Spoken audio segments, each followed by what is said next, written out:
আসসালামু আলাইকুম সুপ্রশিক্ষার্থীরা, আশা করি সবাই ভালো আছেন, সুস্থ আছেন। আমাদের বাংলা প্রথম পত্রের আরও একটি গদ্য ক্লাসে আপনাদের সকলকে স্বাগত। আজকে আমরা আলোচনা করব রেইনকোট যে গল্পটি রয়েছে সেটি নিয়ে। রেইনকোট গল্পটা খুবই ইম্পর্ট্যান্ট একটা গল্প, দুটি কারণ। এক নম্বর কারণটা হচ্ছে মুক্তিযুদ্ধের চেতনায় লেখা, এবং দ্বিতীয় কারণটি হচ্ছে রেইনকোট গল্প থেকে আপনাদের শুধুমাত্র এইচএসসিতেই যে প্রশ্ন আসে এমন না, বিশ্ববিদ্যালয় ভর্তি পরীক্ষাতেও বিভিন্ন জায়গায় প্রশ্ন আসতে দেখা যায়। তো এই জন্য আমাদের একটু বেশ গুরুত্ব দিয়েই জিনিসটা পড়তে হবে, ইন ডেপথ থেকে কি বলেছে, কে বলেছে, কেন বলেছে, বা কোন জায়গাটাতে এক্সট্রাভাবে কোন বিষয়টা মার্ক করা হয়েছে। তো আমরা সেই জিনিসগুলো একসাথে পড়ার চেষ্টা করব। চলেন তাহলে আমরা কাল বিলম্ব না করে আমাদের মূল আলোচনা শুরু করি। দেখেন, রেইনকোট, ভোররাত থেকে বৃষ্টি, বৃষ্টির ঝমঝম বোল। এখানে বোল শব্দের অর্থ হচ্ছে শব্দ, মানে বোল মানে আওয়াজ। আচ্ছা, তো বৃষ্টির ঝমঝম আওয়াজ। এই বৃষ্টির মেয়াদ আল্লাহ দিলে পুরো 3 দিন। এই বৃষ্টির মেয়াদ আল্লাহ দিলে পুরো 3 দিন, কারণ শনিতে 7, মঙ্গলে 3, আর সব দিন দিন। এটি একটি কৃষিভিত্তিক খনার বচন, যা ছিল মানে অ্যাকচুয়ালি এই যে শনিতে 7, মঙ্গলে 3, আর সব দিন দিন, এটা আসলে অনেকে বোঝে না যে এটার মানেটা কি বুঝাইছে। তো দেখেন, এটা একটা কৃষিভিত্তিক খনার বচন, যা ছিল পৌষের কুয়া, বৈশাখের ফল, যতদিন কুয়া ততদিন জল। কুয়া মানে হচ্ছে কুয়াশা আর কি, ঠিক আছে। শনিতে 7, মঙ্গলে 3, আর সব দিন দিন, এটা হচ্ছে পুরা প্রবাদটা ছিল এরকম কৃষিভিত্তিক। তো এটার পুরোর অর্থ কি দেখেন, অর্থাৎ পৌষে মানে পৌষ মাসে যতদিন কুয়াশা হবে, এরপরে বৈশাখেও ততদিন বৃষ্টি হবে। মানে নর্মালি তো বৈশাখ মাস তো সাধারণত বৃষ্টির সিজন না, বৈশাখ জ্যৈষ্ঠ তো গ্রীষ্মকাল, তাই না? কিন্তু ওই যে পৌষের কুয়া, মানে নর্মালি কিন্তু পৌষ মাঘ 2 মাস শীতকাল হলেও পৌষ মাসে কি মানে কুয়াশাটা হচ্ছে প্রথম মাত্র শুরু করে, ঠিক আছে। মূলত কিন্তু মাঘ মাসে হচ্ছে শীতের মানে প্রকোপটা বেশি থাকে। তো পৌষের কুয়া, পৌষে যে কদিন কুয়াশা থাকে, বৈশাখ মাসে ওই কদিন বৃষ্টি থাকবে। এটা কৃষিভিত্তিক একটা প্রবাদ প্রচলিত ছিল। আচ্ছা, ততদিন বৃষ্টি হবে। এরকম শনিবারে বৃষ্টি শুরু হলে অনবরত 7 দিন টানা বৃষ্টি হবে। এটার ক্যালকুলেশনটা হচ্ছে শনিবার থেকে শুরু করে সপ্তাহের শুরু ধরি আমরা। তো এই জন্য শনিতে 7, মানে তো শনিতে শুরু হলে 7 দিনই হবে, ঠিক আছে। শনিতে 7, মঙ্গলে 3, কারণ মঙ্গলবার শুরু হলে সপ্তাহের বাকি থাকে কয়দিন দেখেন, বুধ, বৃহস্পতি, শুক্র। তার মানে শনিতে 7, মঙ্গলে 3, আর সব দিন দিন। মানে মঙ্গলবার যদি শুরু হয় তাহলে 3 দিন হবে, শনিতে শুরু হলে 7 দিন হবে, আর অন্যান্য দিন যদি শুরু হয় তাহলে ওই দিন শুরু হয় ওই দিনই শেষ হয়ে যাবে, আর সব দিন দিন। তাহলে ব্যাপারটা হচ্ছে দেখেন, মঙ্গলবারে বৃষ্টি শুরু হলে টানা 3 দিন থাকবে, এছাড়া অন্য যে কোনোবারে বৃষ্টি শুরু হলে 1 দিনই হবে, ঠিক আছে। এটা জেনারেল স্টেটমেন্ট। জেনারেল স্টেটমেন্ট বলতে বোঝাচ্ছি বৃষ্টি সম্পর্কে সাধারণ একটা বক্তব্য। তবে স্পেসিফিক ক্লাসিফিকেশনও আছে। এখানে স্পেসিফিক ক্লাসিফিকেশন বলতে বোঝানো হয়েছে বিশেষ বক্তব্য। তো বিশেষ বক্তব্যটা কি? যেমন মঙ্গলে ভোর রাতে হইল শুরু, 3 দিন মেঘের গুরু গুরু। আচ্ছা, এটা দ্বারা কি বোঝাচ্ছে? শনিবারের শেষ দিক থেকে মঙ্গলবার 3 দিন মেঘের গুরু গুরু শব্দ হবে। আচ্ছা, এরপর দেখেন, তারপর বুধের সকালে নামলো জল, বিকালে মেঘ কয় এবার চল, বৃহস্পতি শুক্র কিছু বাদ নাই। কিন্তু এখন ভুলে গেছে, যেটুকু মনে আছে পুরো বেড কভারের নিচে গুটিসুটি মেরে শুয়ে আর এক পশলা ঘুমিয়ে নেওয়ার জন্য তাই যথেষ্ট। আচ্ছা, তো তার মানে এখানে লেখক তার নিজের অবস্থার কথাটা প্রকাশ করছেন যে পরিবেশের অবস্থা এরকম, আর এই মুহূর্তে এখন আসলে ওইদিকে না গিয়ে এখন আসলে যতটুকু আছে মনে, এই বৃষ্টি বাদলের দিন আমরা এক পশলা ঘুমায় নেওয়ার জন্য এটা যথেষ্ট। আচ্ছা, পুরো বেড কভারের নিচে। আচ্ছা, অন্তত 3 দিন আর কোনো ফুটফাট হবে না, 3 দিন আর কোনো ফুটফাট হবে না, সব বন্ধ। তো 3 দিন ফুটফাট বন্ধ বলতে বোঝাচ্ছে 3 দিন গোলাগুলির আওয়াজ বন্ধ, ঠিক আছে। কেন 3 দিন গোলাগুলির আওয়াজ বন্ধ? ওই যে বলছিল মঙ্গলে মানে হইলে 3 দিন থাকবে, তাহলে যেহেতু মঙ্গলবার বৃষ্টি শুরু হয়েছে, তো বৃষ্টিতে তো গোলা বারুদ ভিজে যায়। ওই সময়কার কথা, 1971 সালের কথা। তো তখন তো অত অত্যাধুনিক যন্ত্র, অত্যাধুনিক অস্ত্র, বোমা বারুদ ছিল না যে মনে করেন পানির ভেতরেও কাজ করবে, ওয়াটারপ্রুফ বোমা। তো তখন দেখা গেছে যে বৃষ্টি নামলে বোমা ড্যামেজ হয়ে যেত। তো এই জন্য বলছে যেহেতু বৃষ্টি নামছে 3 দিন, তাহলে এই 3 দিন এই ফুটফাট গোলাগুলি বন্ধ থাকবে, ঠিক আছে। ওকে, তো বাদলায় বন্দুক বারুদকে একটু ঝিনিয়ে নেবে না, এই কটা দিন নিশ্চিন্তে আরাম করো। আচ্ছা, এখানে দেখেন গল্পকথক নুরুল হুদা ভাবছেন বৃষ্টি হচ্ছে তাই যুদ্ধ কিছু সময়ের জন্য বন্ধ থাকবে, তাই নিশ্চিন্তে বৃষ্টির এই কয়টা দিন আরামে থাকা যাবে। তার হলো কই? আচ্ছা, ম্যান প্রপোজেস। এই যে ম্যান প্রপোজেস বলে লেখক কিন্তু একটা ড্যাশ দিয়ে রাখছে, তার মানে এরপরে আরও আছে। তো সেটা কি দেখেন, এটি একটি ইংরেজি প্রবাদ। সম্পূর্ণ প্রবাদটি হলো man proposes but god disposes. ঠিক আছে, বাট গড ডিসপোজেস। প্রবাদটির অর্থ মানুষ প্রার্থনা করে কিন্তু সৃষ্টিকর্তা তা মীমাংসা করে। অর্থাৎ মানুষ ভাবে এক আর হয় আরেক।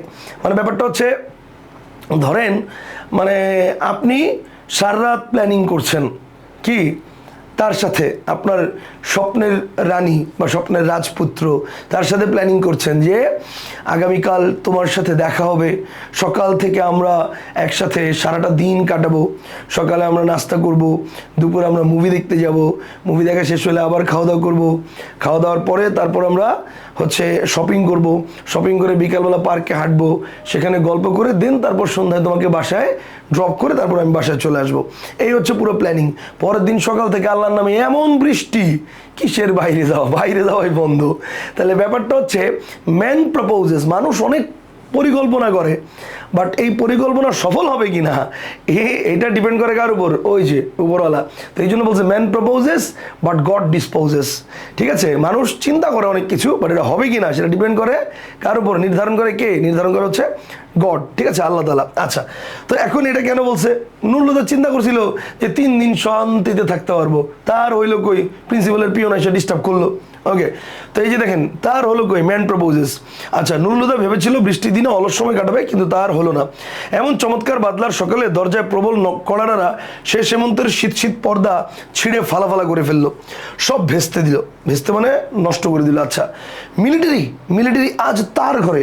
তো এই যে কথাটা, এটা দ্বারা কি বুঝেছে দেখেন, যুদ্ধের সময় অপ্রত্যাশিতভাবে দরজায় এভাবে কেউ কড়া নাড়লে সবাই আতঙ্কিত হয়ে ভাবতো হয়তো মিলিটারি আসছে। ঠিক আছে, আল্লাহ গো আল্লাহুম্মা আনতা সুবহানাকা ইন্নী কুনতু মিনাজ জালিমিন, মানে দোয়া পড়া শুরু করে দিছে। আচ্ছা, এখন কেন দোয়া পড়া শুরু করছে পাবো আমরা। আচ্ছা, এটার অর্থ কি? আল্লাহুম্মা আনতা সুবহানাকা ইন্নী কুনতু মিনাজ জালিমিন, এটা একটা দোয়া, অর্থ আল্লাহ ছাড়া কোনো উপাস্য নেই, তুমি পবিত্র, নিশ্চয়ই আমি পাপী। আচ্ছা, পড়তে পড়তে সে দরজার দিকে এগোয়। এই কয়েক মাসে কত সূরাই সে মুখস্থ করেছে, তার মানে এই যুদ্ধের সময়টাতে নুরুল কি করেছে, অনেক সূরা মুখস্থ করেছে।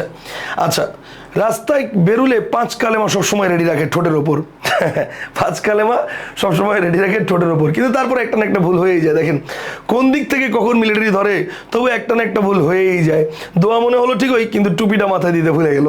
ঠিক আছে, মানে দেখা গেছে যে মানে দোয়া ঠিকই করছে, কিন্তু যে মুসলমান লেবাস অর্থাৎ পাঞ্জাবি পায়জামা পরা বা টুপি পরা, এখন পাকিস্তানিরা তো আসলে সত্যি কথা বলতে ওই সময়ে মানে ধর্মীয় একটা পয়েন্ট তারা দাঁড় করাইতে চাইছে, কিন্তু আসলে এইটা তাদের মূল ন্যারেটিভ ছিল না।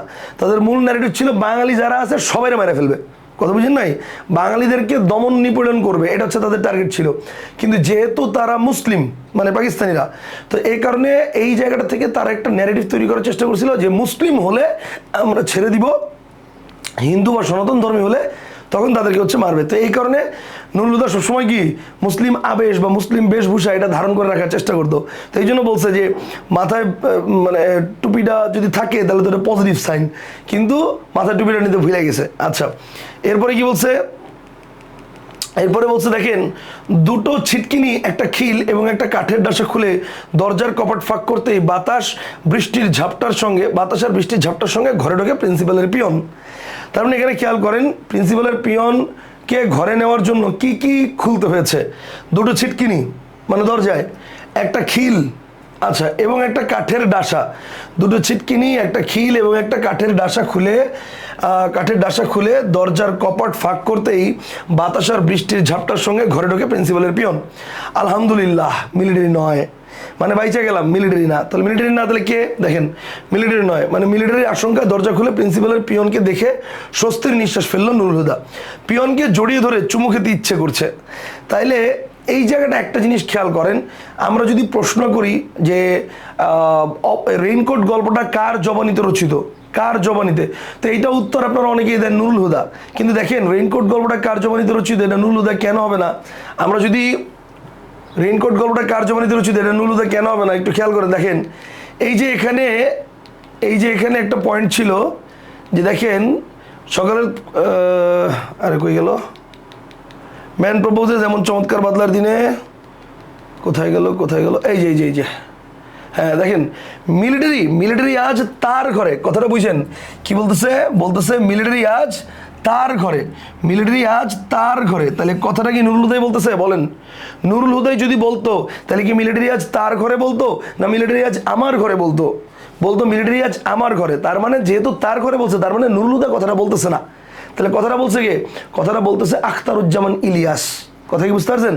আখতারুজ্জামান ইলিয়াস কথাটা বলছে। Okay fine. কিন্তু এরপরে দেখেন, এরপরের পয়েন্টে আবার বলা আছে, যখন প্রিন্সিপালের পিয়ন ঢুকছে তখন বলতেছে পিয়নকে জড়িয়ে ধরে চুমু খেতে ইচ্ছে করছে, বলে না ইচ্ছে করছে তার। তার মানে এই যে বলছে পিয়নকে জড়িয়ে ধরে চুমু খেতে ইচ্ছে করছে, তার মানে এটা কার করছে? এটা করতেছে হচ্ছে নুরুল হুদার। তার মানে ব্যাপারটা কি? ব্যাপারটা হচ্ছে নুরুল হুদার চরিত্রের ভেতরে প্রবেশ করে এই গল্পের অধিকাংশ ঘটনা বর্ণনা করেছেন কে? আখতারুজ্জামান ইলিয়াস। আমার কথা কি বুঝতে পারছেন? তার মানে ব্যাপারটা হচ্ছে, যদি প্রশ্ন করে যে এই গল্পের অধিকাংশ ঘটনা বর্ণিত হয়েছে কার জবানিতে, কারেক্ট অ্যান্সার নুরুল হুদার জবানিতে। এবং আপনাদের যে বই, মূল বই, সেই মূল বইয়ের মধ্যে পাঠ পরিচিতিতেও দেখবেন এরকম একটা লেখা আছে যে রেইনকোট গল্পটি নুরুল হুদা নামক একজন, রেইনকোট গল্পের অধিকাংশ বিষয়, রেইনকোট গল্পের অধিকাংশ বিষয়, ঠিক আছে, নুরুল হুদা নামক একজন কলেজ প্রফেসরের জবানিতে বর্ণিত। তাইলে আমার পরীক্ষার হলে যদি প্রশ্ন করে রেইনকোট গল্পের অধিকাংশ বর্ণিত হয়েছে কার জবানিতে, তখন কারণ সব নুরুল হুদা। কিন্তু অধিকাংশ কথাটা যদি না থাকে তাহলে আমরা কি দিব? তাহলে আমরা দিব আখতারুজ্জামান ইলিয়াসের জবানিতে বর্ণিত হয়েছে। কথা কি বুঝতে পারছেন? ঠিক যেমনটা আপনারা দেখেছেন শরৎচন্দ্রের বিলাসী গল্পে, বিলাসী গল্পের যে নেড়া, এই নেড়া মূলত কে? এই নেড়া মূলত তো শরৎচন্দ্রই। শরৎচন্দ্র নিজেই কি নেড়া চরিত্র অভিনয় করেছে না? ঠিক সেম এই গল্পের নুরুল হুদা কে? এই গল্পের নুরুল হুদা হচ্ছে আখতারুজ্জামান ইলিয়াস। এবং এই যে ঘটনা, এই ঘটনাটা কিন্তু আসলে গল্প না, কিন্তু বাস্তব। আখতারুজ্জামান ইলিয়াস কিন্তু ঢাকা কলেজের প্রফেসর ছিলেন এবং মুক্তিযুদ্ধের সময় আখতারুজ্জামান ইলিয়াস ঢাকা কলেজের ভেতরকার যে স্ট্রাকচার, সেই স্ট্রাকচারটাকেও এখানে তুলে ধরেছেন। সামনে পাবেন আপনি, আমার কথা বুঝতে পারছেন? এটা কিন্তু বাস্তব। সো তাহলে যদি প্রশ্ন করে রেইনকোট গল্পটি কার জবানিতে বর্ণিত, অপশনে নুরুল হুদা থাকলেও দেখানো যাবে না। যদি আখতারুজ্জামান ইলিয়াস থাকে তাহলে সেটা দেখাতে হবে, বা লেখক থাকে সেটা দেখাতে হবে। কিন্তু যদি বলে রেইনকোট গল্পের অধিকাংশ কার জবানিতে বর্ণিত, তখন কারেক্ট আনসার হবে কি বলেন? নুরুল হুদা। আশা করি বুঝতে পারছেন। এরপর দেখেন, এরপরে কি বলছে দেখেন, এরপরে বলছে কিন্তু লোকটার চিনচিনে গলা গম্ভীর স্বরে হাঁকে, মানে চিনচিনে গলায় গম্ভীর স্বরে হাঁকে, মানে গম্ভীর স্বরে ডাক দেয় আর কি।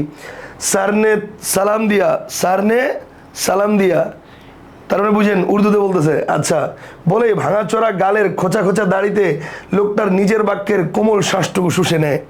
মানে প্রথমে তো বলছে স্যারনে সালাম দিয়া, পরে আবার দাড়ি চুলকেতে চুলকেতে বলতেছে নেই তলব কিয়া আভি জানা হোগা। তার মানে কি, প্রথমে বলছিল স্যারনে সালাম দিয়া, মানে নর্মালি স্কুল কলেজে দেখবেন আপনারা যখন পড়েছেন তখন হেড স্যার বা প্রিন্সিপাল যখন অন্য কোনো শিক্ষককে ক্লাসের মধ্যে ডাক দেন, তখন কিন্তু বলে না যে স্যার আপনাকে ডাক দিছে, মানে স্যার আপনাকে ডাক দিছে। এটার মানে হচ্ছে স্যার আপনাকে সালাম দিয়েছেন। সালাম দিয়েছেন মানে কি, স্যার আপনাকে জিজ্ঞেস করেছেন বা ডাক দিয়েছেন।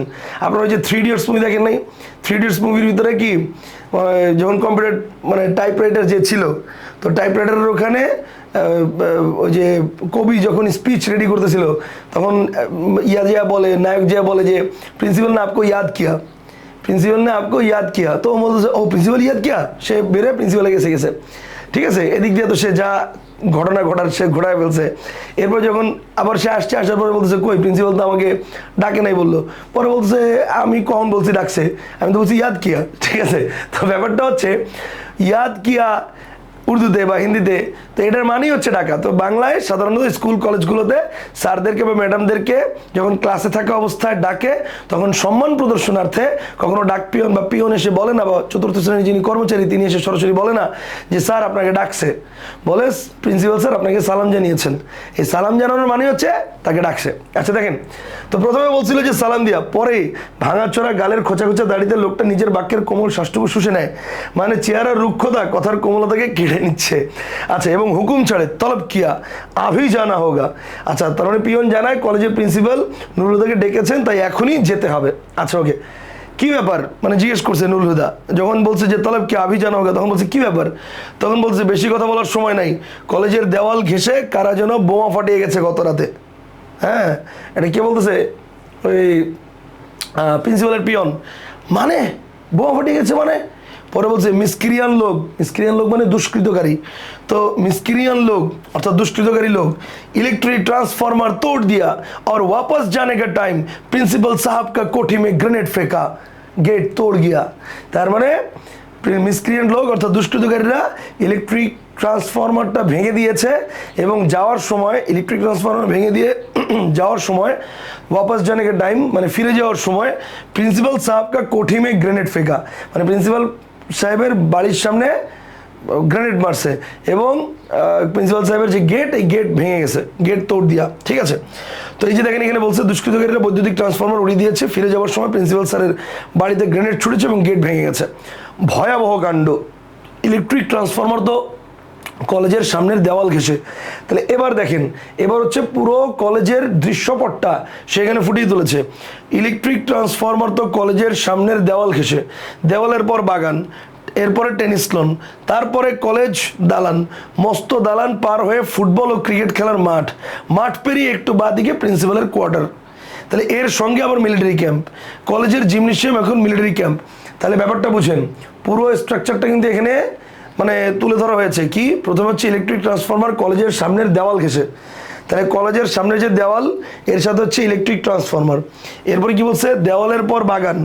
আচ্ছা, দেওয়ালের পর বাগান মানে এর সাথে দেওয়ালের সাথে তো ইলেকট্রিক ট্রান্সফরমার, তারপর হচ্ছে বাগান বা টেনিস লন, বাগান টেনিস লন, বাগান আর টেনিস লন, তারপর কলেজ ভবন মানে কলেজের যে দালান, কলেজ দালানের পর পার হলেই ফুটবল ও ক্রিকেট মাঠ, ফুটবল ও ক্রিকেট খেলার মাঠ, মাঠ পেরিয়ে একটু বাঁদিকে প্রিন্সিপালের কোয়ার্টার, আর এর সঙ্গে মিলিটারি ক্যাম্প।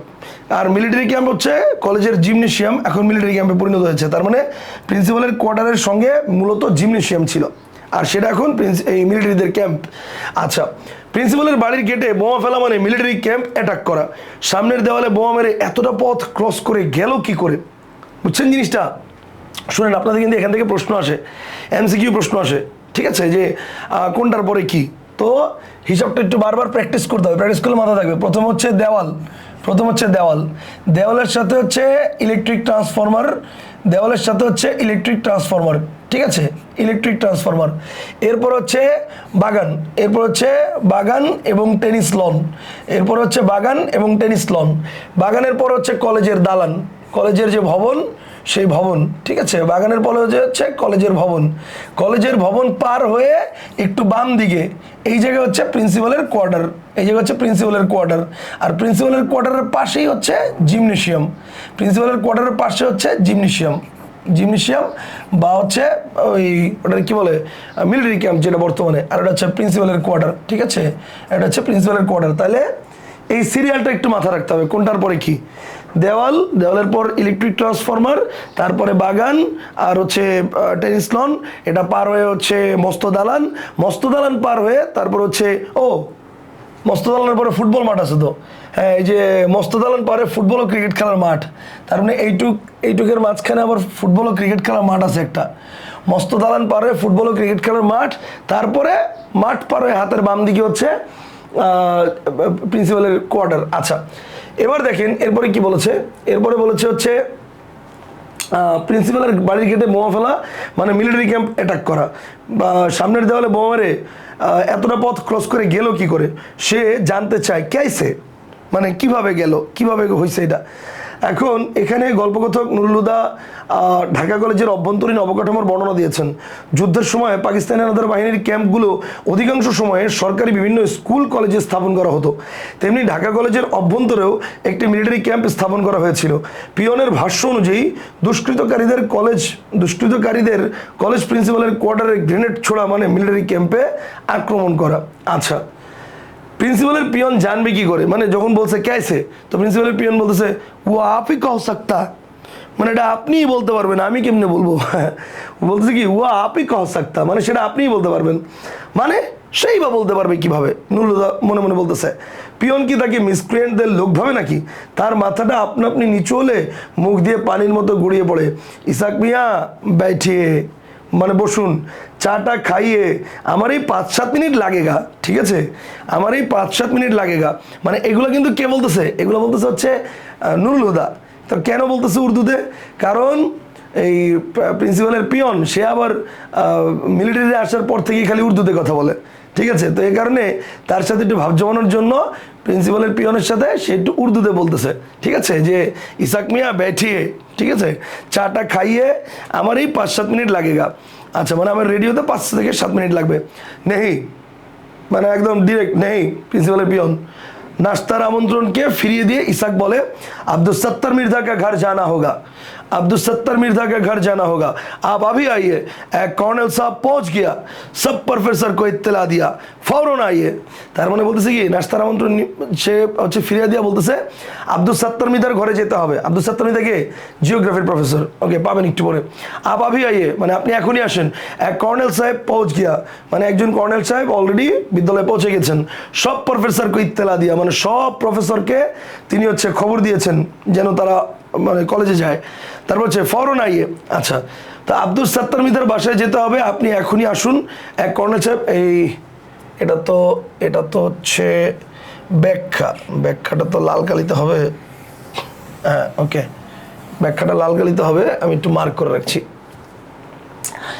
ওকে, দেখেন, আপনাদেরকে পড়াতে গেলে একটা লাভও আছে, সেটা হচ্ছে আমার নিজের বইয়ের মধ্যে কোনো জায়গায় ত্রুটি থাকলে সেটা আমি এখনই সলভ করে নিতে পারতেছি, যেন আপনারা মূল বই যখন পাবেন তখন একদম পিওর ইয়াটা পান, নির্ভুলটা পান। ওকে, তাহলে দেখেন এরপরে কি বলতেছে। এরপরে বলতেছে যেটা আমি বললাম, এরপরে বলতেছে যে কর্নেলের নেতৃত্বে মিলিটারির হাতে কলেজটা এবং তাকেও ন্যস্ত করে ইসাক বেরিয়ে যায়।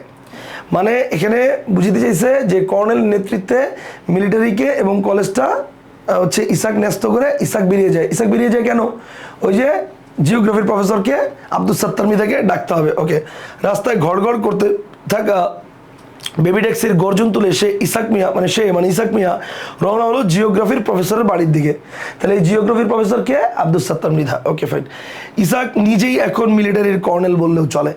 ইসাক নিজেই এখন মিলিটারির কর্নেল বললেও চলে। তবে ভোরবেলা কলেজের ভেতরে কর্নেল খোদ চলে আসায় সে হয়তো ডেমোটেড হয়েছে লেফটেন্যান্ট কর্নেলে, মানে পদোন্নতি না হয়ে মানে অবনতি হয়েছে। আচ্ছা, মানে ব্যাপারটা হচ্ছে ইসাক তো উর্দুতে কথা বলে, তো সবাই তাকে ভয় পায়, তো এই জন্য ইসাক নিজেকেই মানে কর্নেল বললে ইসাকরে কমতি হবে না, ঠিক আছে? মানে এটা টিটকারি করে বলছে। কিন্তু যেহেতু সকালবেলা আসল কর্নেল চলে আসছে, সুতরাং ইসাককে একটু ডেমোটেড করে কর্নেলের জায়গায় লেফটেন্যান্ট কর্নেল বলবো, ঠিক আছে? অথবা বলছে যে লেফটেন্যান্ট কর্নেল বলা যায়, আরও নিচেও নামতে পারে, কিন্তু ক্যাপ্টেনের দিকে আবার তাকে ঠেলা মুশকিল, মানে ক্যাপ্টেন তো একদম জুনিয়র, তো বলছে এত মানে জুনিয়র আবার না, ঠিক আছে? মিলিটারির প্রাদুর্ভাবের পর, প্রাদুর্ভাব বলতে হয়তো আবির্ভাব আর কি, তো মিলিটারির প্রাদুর্ভাবের পর তাকে দেখে কলেজের সবাই তটস্থ থাকে। তটস্থ মানে কি? মানে সব একটু ভয় থাকে। আচ্ছা, কেন? দেখেন, এপ্রিলের শুরু থেকে সে বাংলা বলা ছেড়েছে। এটা কিন্তু ইম্পর্টেন্ট যে ইসাক বাংলা বলা ছেড়েছে কবে? উত্তর হচ্ছে এপ্রিলের শুরু থেকে। এপ্রিলের শুরু থেকে সে বাংলা বলা ছেড়েছে। কোনো কালে খেয়াল করেন, কোনো কালে দাদা না পরদাদার ভাইরার মামু না কে যেন, মানে সম্পর্কটা কি কঠিন সম্পর্ক। দেখেন, কোনো কালে দাদা না পরদাদার ভাইরার মামু না কে যেন দিল্লিওয়ালা কোন খান, মানে দিল্লিওয়ালা কোন সাহেবের খাস খানসামা ছিল। মানে বুঝতেছেন? মানে ব্যাপারটা হচ্ছে তার দাদা না পরদাদার ভাইরার মামু, ঠিক আছে? তো তার মামু সেটা হচ্ছে দিল্লিওয়ালা কোনো একজন সাহেবের খাস খানসামা ছিল। ওকে, তার মানে আহার পরিবেশনকারী ভৃত্য ছিল। সেই সুবাদে দিনরাত এখন সে উর্দু বলে, ঠিক আছে? সেই সুবাদে দিনরাত এখন সে উর্দু বলে। মানে ওই যে ব্যাপারটা কীরকম? ব্যাপারটা হচ্ছে এই যে আমাদের বিগত সরকারের আমলে যেটা হয়েছে, এটা বিগত সরকার না, এটা প্রত্যেক সরকারের আমলেই সরকারি লোক বা সরকারি দল যখন যার যে দল ক্ষমতায় থাকে, তখন হচ্ছে দেখবেন অন্যান্য লোকজন সেই সরকারি দলের সাথে তাদের কোনো না কোনো একটা মানে দুঃসম্পর্কের আত্মীয়তার বন্ধন তৈরি করে ফেলে। হ্যাঁ, মানে দেখা গেছে আওয়ামী লীগের আমলে অনেক শোনা গেছে এরকম, আরে শেখ হাসিনা তো আমার আপন ফুফুর খালাতো বোনের মামার নিজে মামার ছোট বোন বা এরকম কিছু, মানে তার সাথে একটা বিরাট আত্মীয়তার সম্পর্ক বানায় ফেলে।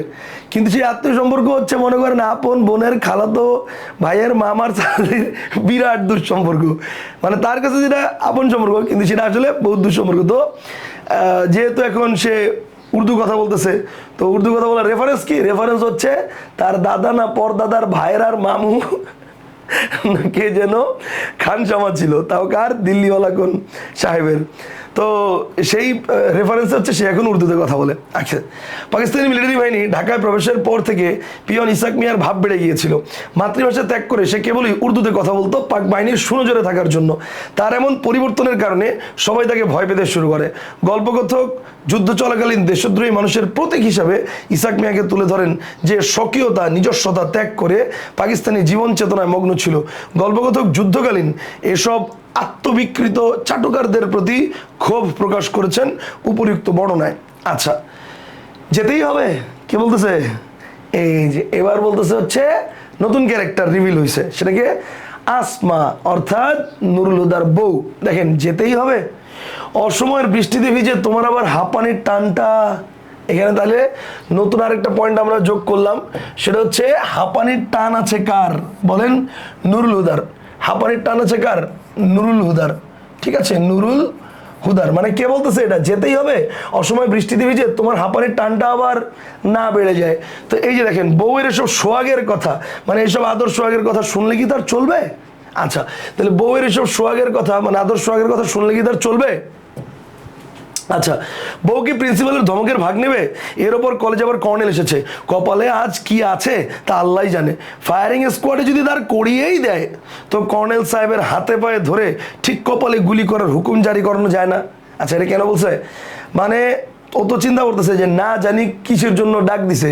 তার মধ্যে আবার যদি মানে ফায়ারিং স্কোয়াড কি, ওই যে আপনারা মুক্তিযুদ্ধের বিভিন্ন মুভিতে দেখছেন যে মিলিটারিরা কি করতো, যাদের মন চায় তাদেরকে ধরে নিয়ে একটা লাইনে দাঁড় করে চোখ বন্ধ করে ডিরেক্ট গুলি, কোনো কথা নাই, ডিরেক্ট গুলি। ফায়ারিং স্কোয়াড তো বলছে ফায়ারিং স্কোয়াডে যদি দাঁড় করাইয়েই দেয়, মানে বলতেছে ও মনে মনে চিন্তা করতেছে, যদি দাঁড় করাইয়েই দেয় তাইলে প্রিন্সিপালকে বলে তার হাতে পায়ে ধরে বলবো প্লিজ গুলিটা একবারে ঠিক কপালের মাঝখানটায় করবেন, বডির এইসব জায়গায় করার দরকার নেই। আচ্ছা, কেন? কারণ আলটিমেটলি এখানে গুলি করলে সরাসরি গুলির সাথে সাথেই মৃত্যুবরণ, আর বডিতে করলে কষ্ট পেয়ে মরতে হবে। ঠিক আছে, তো এই জন্য বলছে যে যেহেতু মারবেনি তাহলে ভাই একদম ডিরেক্ট এই জায়গায় গুলি করে মেরালাম। ওকে, তো এটা হচ্ছে পায়ে ধরে কপালে গুলি করার হুকুম জারি করানো যায় না। আচ্ছা, কথক এখানে পাকিস্তানি সৈন্যদের নৃশংস হত্যার বিরুদ্ধে ব্যঙ্গ করেছেন। আচ্ছা, প্রিন্সিপাল কি তার জন্য কর্নেলের কাছে এই তদবিরটুকু করবে না? পাকিস্তানের জন্য প্রিন্সিপাল দিনরাত দোয়া দরুদ পড়ছে। তো ফায়ারিং স্কোয়াডে গুলি করে মৃত্যুদণ্ড দেওয়ার বিশেষ আইন আছে। কলেজে মিলিটারির উপস্থিতিতে অধ্যক্ষ তাকে ডেকে পাঠিয়েছেন শুনে নুরুল হুদা মৃত্যু চিন্তায় কাতর হয় ও তার কল্পনাপ্রবণ মনে এসব ভাবনা আসে। সময় নাই, অসময় নাই, আল্লাহর দরবারে কান্নাকাটি করে এবং সময় করে কলিগদের গালাগালিও করে। কে? Principal doctor Afaz Uddin Ahmed. ঠিক আছে, ওনার নামটা পরে পাবো, আমরা এখনো পাই নাই, খালি বারবার পাইতেছে প্রিন্সিপাল। তো সময় নেই, অসময় নেই, আল্লাহর দরবারে কান্নাকাটি করে এবং সময় করে কলিগদের গালাগালিও করে। তাহলে সময় করে কলিগদের গালাগালি করে কে? প্রিন্সিপাল। আচ্ছা, এপ্রিলের মাসের মাঝামাঝি প্রিন্সিপাল মিলিটারিদের বড় কর্তাদের কাছে সবিনয় নিবেদন করেছিল, পাকিস্তান যদি বাঁচাতে হয় তো সব স্কুল কলেজ থেকে শহীদ মিনার হটাও। পাকিস্তান যদি বাঁচাতে হয় তাহলে সব স্কুল কলেজ থেকে শহীদ মিনার হটাও। কেন? কারণ শহীদ মিনার আমাদের জাতীয় চেতনার প্রতীক। এই জন্য শহীদ মিনার যদি থাকে তাহলে তাদের যে অন্যায় অত্যাচার সেটা আমরা বারবার রুখে দাঁড়ানোর জন্য ওইটার দিকে তাকিয়ে হলেও আমরা একটা অনুপ্রেরণা পাই শহীদ মিনারের দিকে তাকিয়ে। তো এই কারণে শহীদ মিনার সব ভেঙে ফেলতে বলছে। এটা কে বুদ্ধি দিছে? মানে এটা পাকিস্তান আমদার বাহিনীকে বুদ্ধি দিছে প্রিন্সিপাল। ওকে, শহীদ মিনার বাঙালি প্রতিবেদী চেতনার আতুর ঘর, অন্যায় উৎপীড়নের বিরুদ্ধে রুখে দাঁড়ানোর প্রতীক। পাক বাহিনীর সুনজরে থাকার জন্য প্রিন্সিপাল এমন পরামর্শ দিলে বাঙালি জাতীয়তাবাদী চেতনা বিনষ্ট করার অভিপ্রায়ে পাকিস্তানিরা শহীদ মিনার বিধ্বস্ত করার প্রলয়ে মত্ত হয়। ঠিক আছে, এগুলো হলো পাকিস্তানের শরীরের কাটা, মানে শহীদ মিনারকে বোঝানো হয়েছে। পাকিস্তানের পাক সাফ শরীরটাকে নীরব করতে হলে এসব কাটা ওপরাতে হবে। তা মিলিটারি ডক্টর আফাজ আহমদের, এই যে নামটা পেয়ে গেলাম আমরা, ডক্টর আফাজ আহমদের পরামর্শ শুনেছে। গ্রামে গঞ্জে যেখানেই গেছে প্রথমেই কামান তাক করেছে শহীদ মিনারের দিকে। দেশে একটা কলেজেও শহীদ মিনার আর অক্ষত নাই, সব ভেঙে ফেলছে। তাহলে বাঙালির সম্প্রীতি ও বাঙালি চেতনার প্রতীক শহীদ মিনারকে পাকিস্তানি সৈন্যরা ভয় পেত, তাই যুদ্ধের সময় দেশের সকল শহীদ মিনারকে ধ্বংস করা হয়।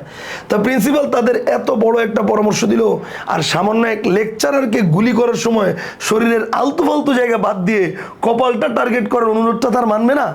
মানে এগুলো কিন্তু সবই কি, এগুলো সবই হচ্ছে নুরুল হুদার কল্পনা, যে যদি ফায়ারিং স্কোয়াডে দাঁড় করাই দেয় তাহলে প্রিন্সিপালকে বলবো আমার জন্য যেন কর্নেলকে এইটুক রিকোয়েস্ট করে বা মিলিটারিকে এইটুক রিকোয়েস্ট করে যে ওর ক্ষেত্রে গুলিটা একদম ঠিক কপালের মাঝখানে করেন। তো কেন মানে ও আবার কল্পনা করতেছে আচ্ছা মিলিটারি কি তার কথা রাখবে, প্রিন্সিপালের কথা?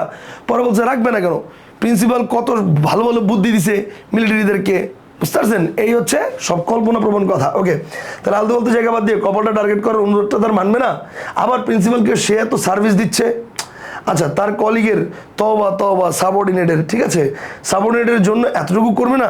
আচ্ছা, এরপরে কি বলতেছে, গল্পকথক চিন্তা করছে প্রিন্সিপাল আফাজ আহমদ পাকিস্তানের শুভাকাঙ্ক্ষী, তাছাড়া তার জন্য সে অনেক কাজ করেছে, তাই মিলিটারি যদি তাকে ফায়ারিং স্কোয়াডে দাঁড় করিয়েই দেয় তাহলে প্রিন্সিপালকে অনুরোধ করবে যেন তার কপালে গুলি করার জন্য মিলিটারির কাছে সুপারিশ করেন।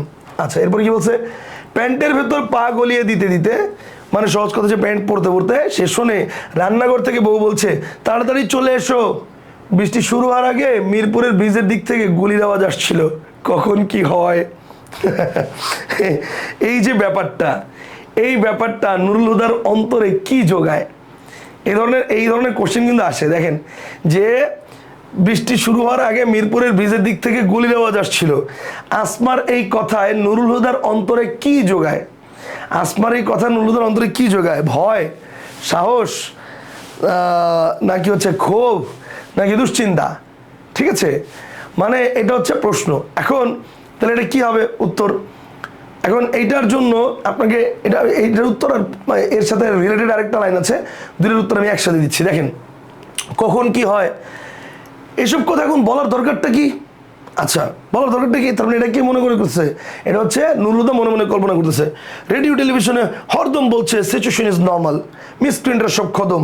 ঠিক আছে, সিচুয়েশন ইজ নর্মাল, মিসক্রিয়েন্টরা সব খতম।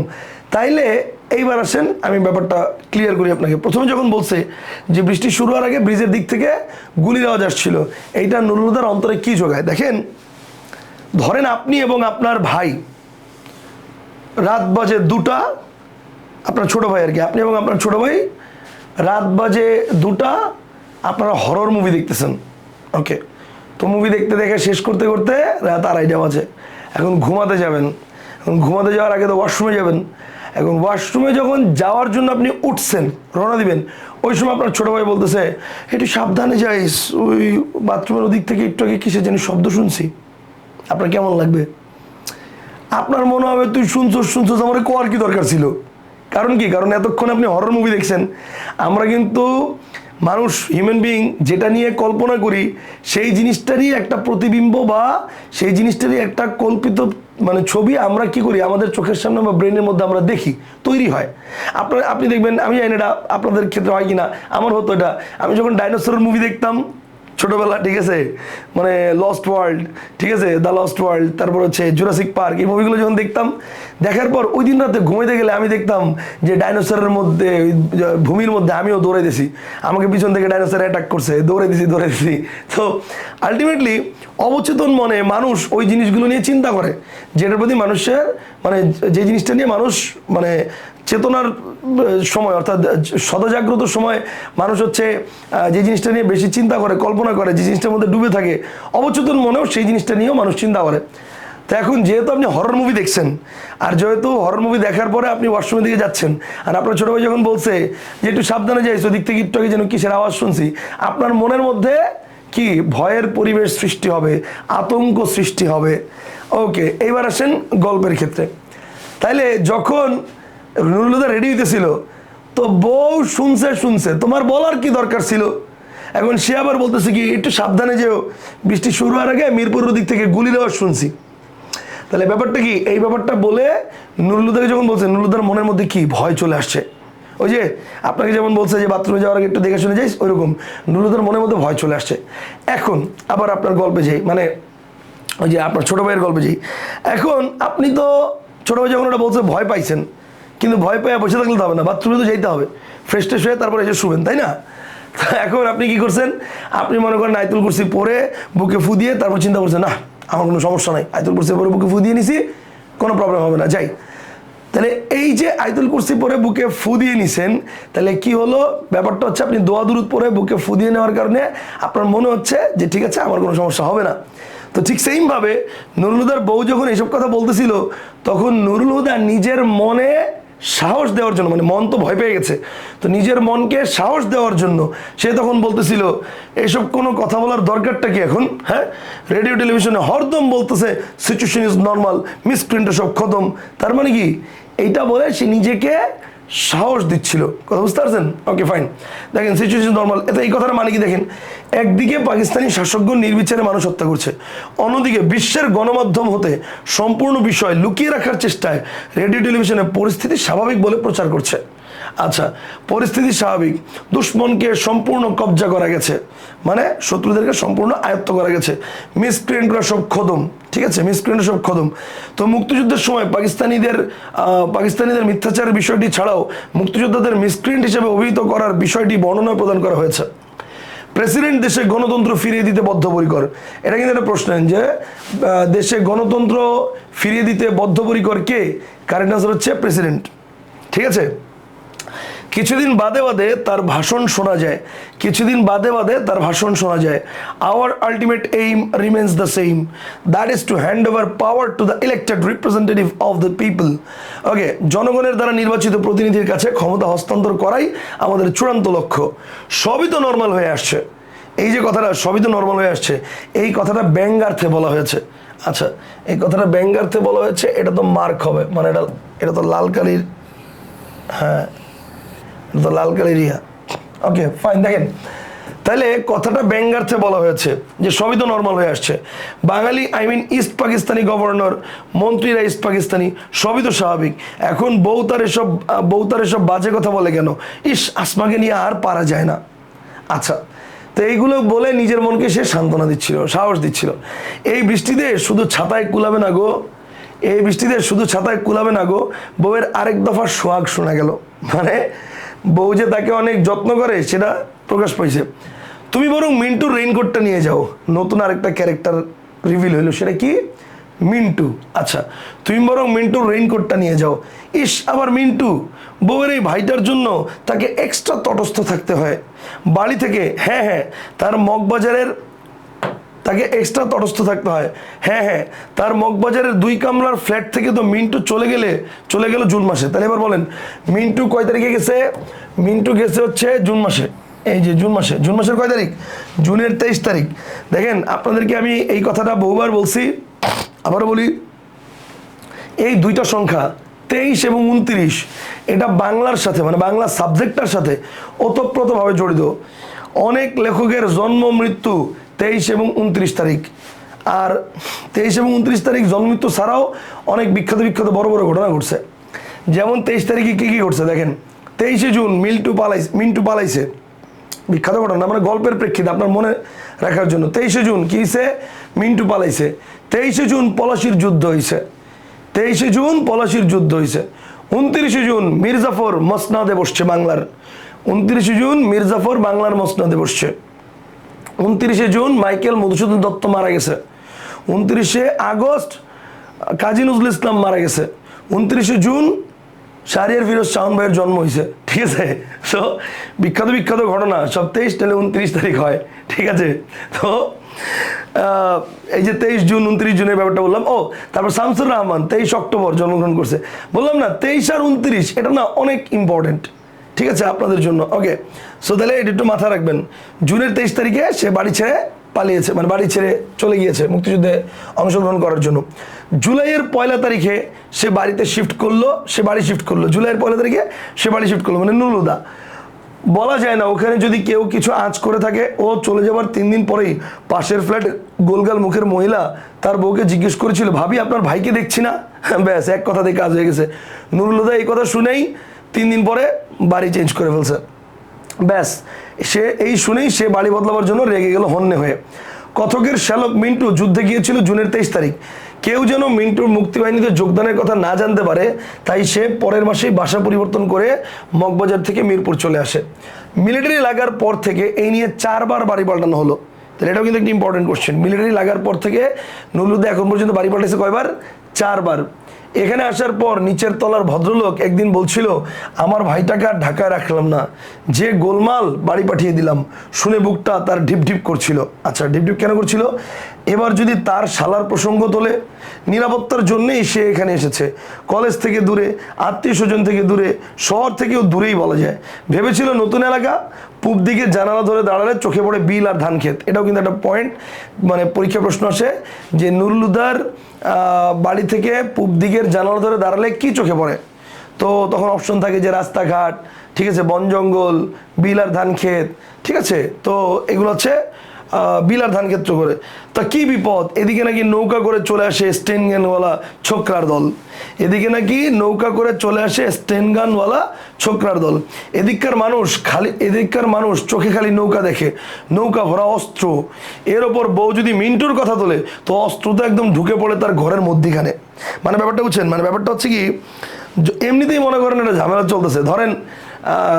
ধরেন সে ফর এক্সাম্পল, এই যে গত সরকারের আমলে যারা যারা বলছে যে প্রধানমন্ত্রী আমার আপন খালাতো ভাইয়ের মামার দুঃসম্পর্কের নানির ছোট বোনের জামাইয়ের হচ্ছে ভাগ্নি, ঠিক আছে। তো এই যে একটা সম্পর্ক, এখন এই সম্পর্ক বলে গত সরকারের আমলে যারা কি করছে, মনে করেন যে সুবিধা নিছে, এখন সরকার পরিবর্তনের ফলে সে কি ওটা বলবে?